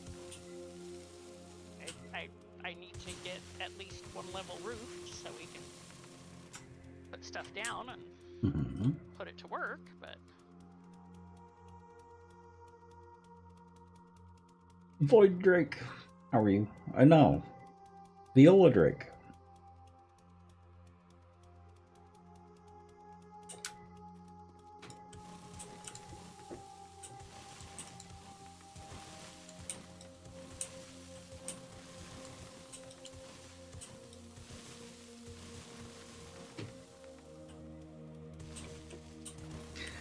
Now, boiled cabbage with fennel. I can eat all day long. Especially if it's got corned beef juice in it. Yes, I will freeze it Hmm. You'll believe. with the corned beef juice. Aha.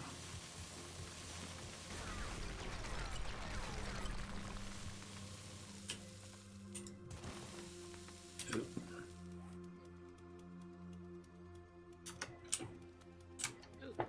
Hmm. might like Portuguese green soup too. Portuguese green soup. Mm-hmm. Cabbage in it. It's very, very good. Hmm. And it's called caldo verde, but Which is green soup. Hmm. it's just green soup. And I think I made it like 3 times. I make it Yeah. again actually. Hang on. There we go. Your nutsack was getting a bit empty. Yeah, well, need to fill it up. Goodness gracious. The more full the nutsack, the better. Beretta. I think that's. Yep, Beretta. How are you?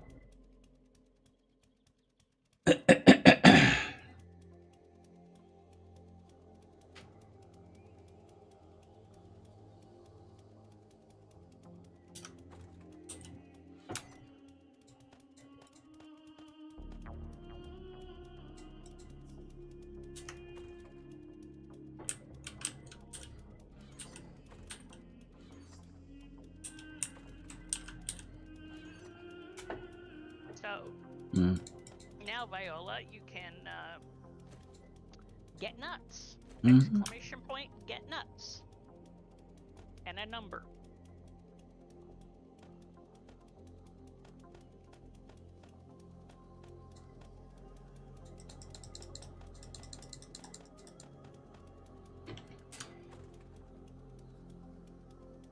I'm doing good. So far.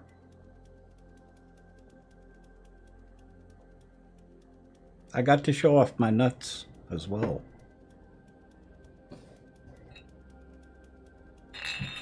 I've got a very nice pair of nuts. See?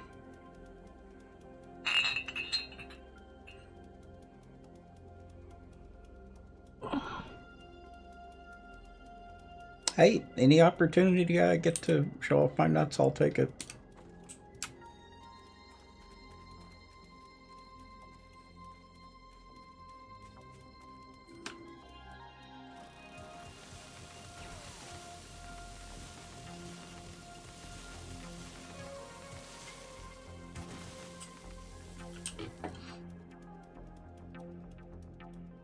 Yep, exactly.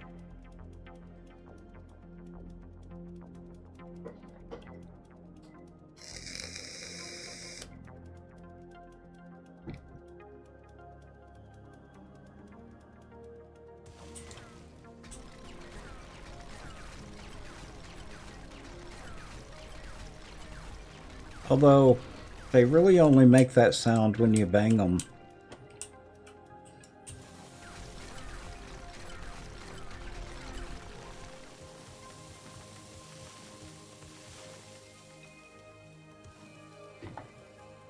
Goodness gracious. Hmm? I had a hole in my nutsack. Oh.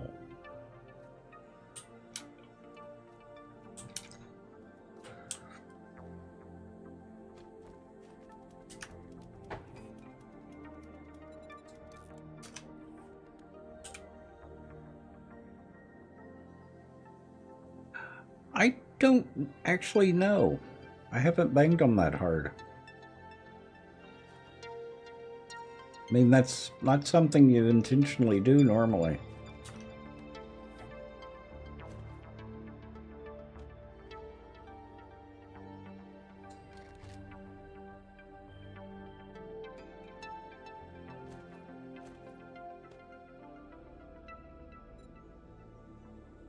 So, and I found a purple motorcycle in a box at the base of the former 6 or 8 days. Is that Yep. yours? That would have been mine. I grabbed one out of the box, and so. But yeah, that was undoubtedly when I was emptying pockets.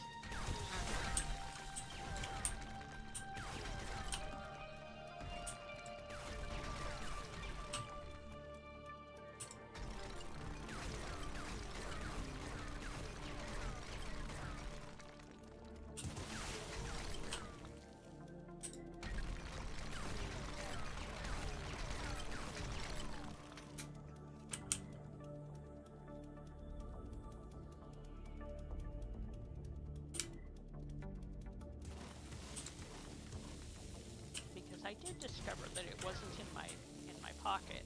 I think after Horde, because I dumped a bunch of stuff in one of the boxes there before Horde, because I knew we would be picking up bags like little loot demons. Yeah, it's funny. I usually don't even get down there in time to get any bags.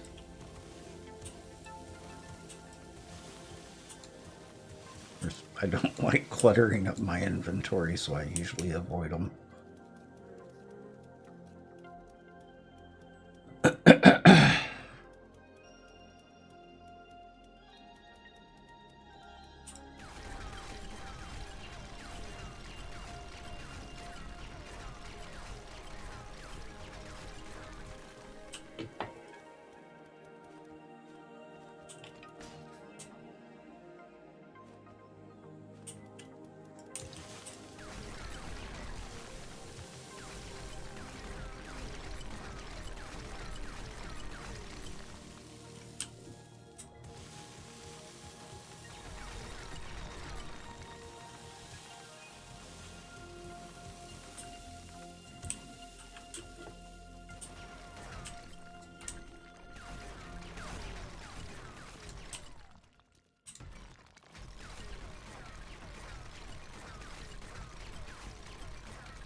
I think I'm gonna get ready to call it a night.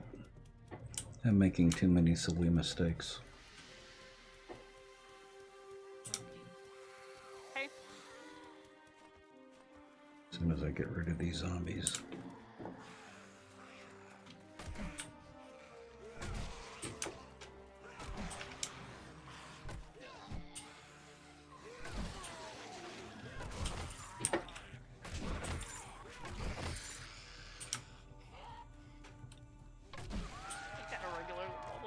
Going there. I know. And they're all dropping loot. Or pretty much. 3 of them did. It's a shame they're just gonna despawn.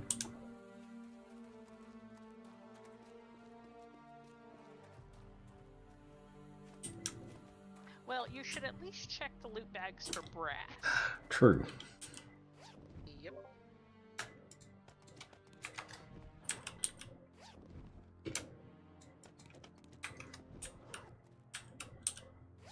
Or, yeah, ammo you can scrap.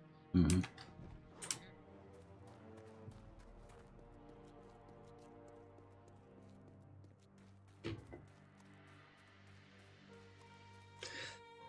Yeah, I think I'm gonna go ahead and call it a night. Oh, I'm having trouble auguring a straight line right now. That sounds like my problem.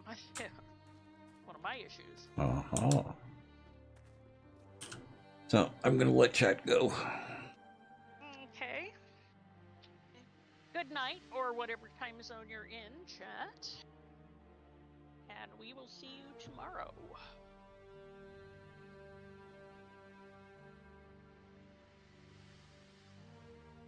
Okay, so I will see everyone tomorrow. Draconis, Void Drake, Beretta, Caveman, Ariel, Monard. I thought there was at least one other person.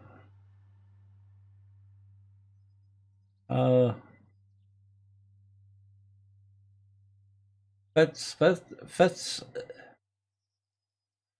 Oh, I was saying it right. Fets. I like that. That's an interesting name. So everyone, have a good night. I will see y'all tomorrow. 5 p.m. Pacific Standard Time, as usual. Great song, too. Evil Jeff, have a good night. There's one other person I thought. Oh, yeah, they haven't said anything for a while. Ur Star. Okay, I will see y'all tomorrow. Have a good night. Bye.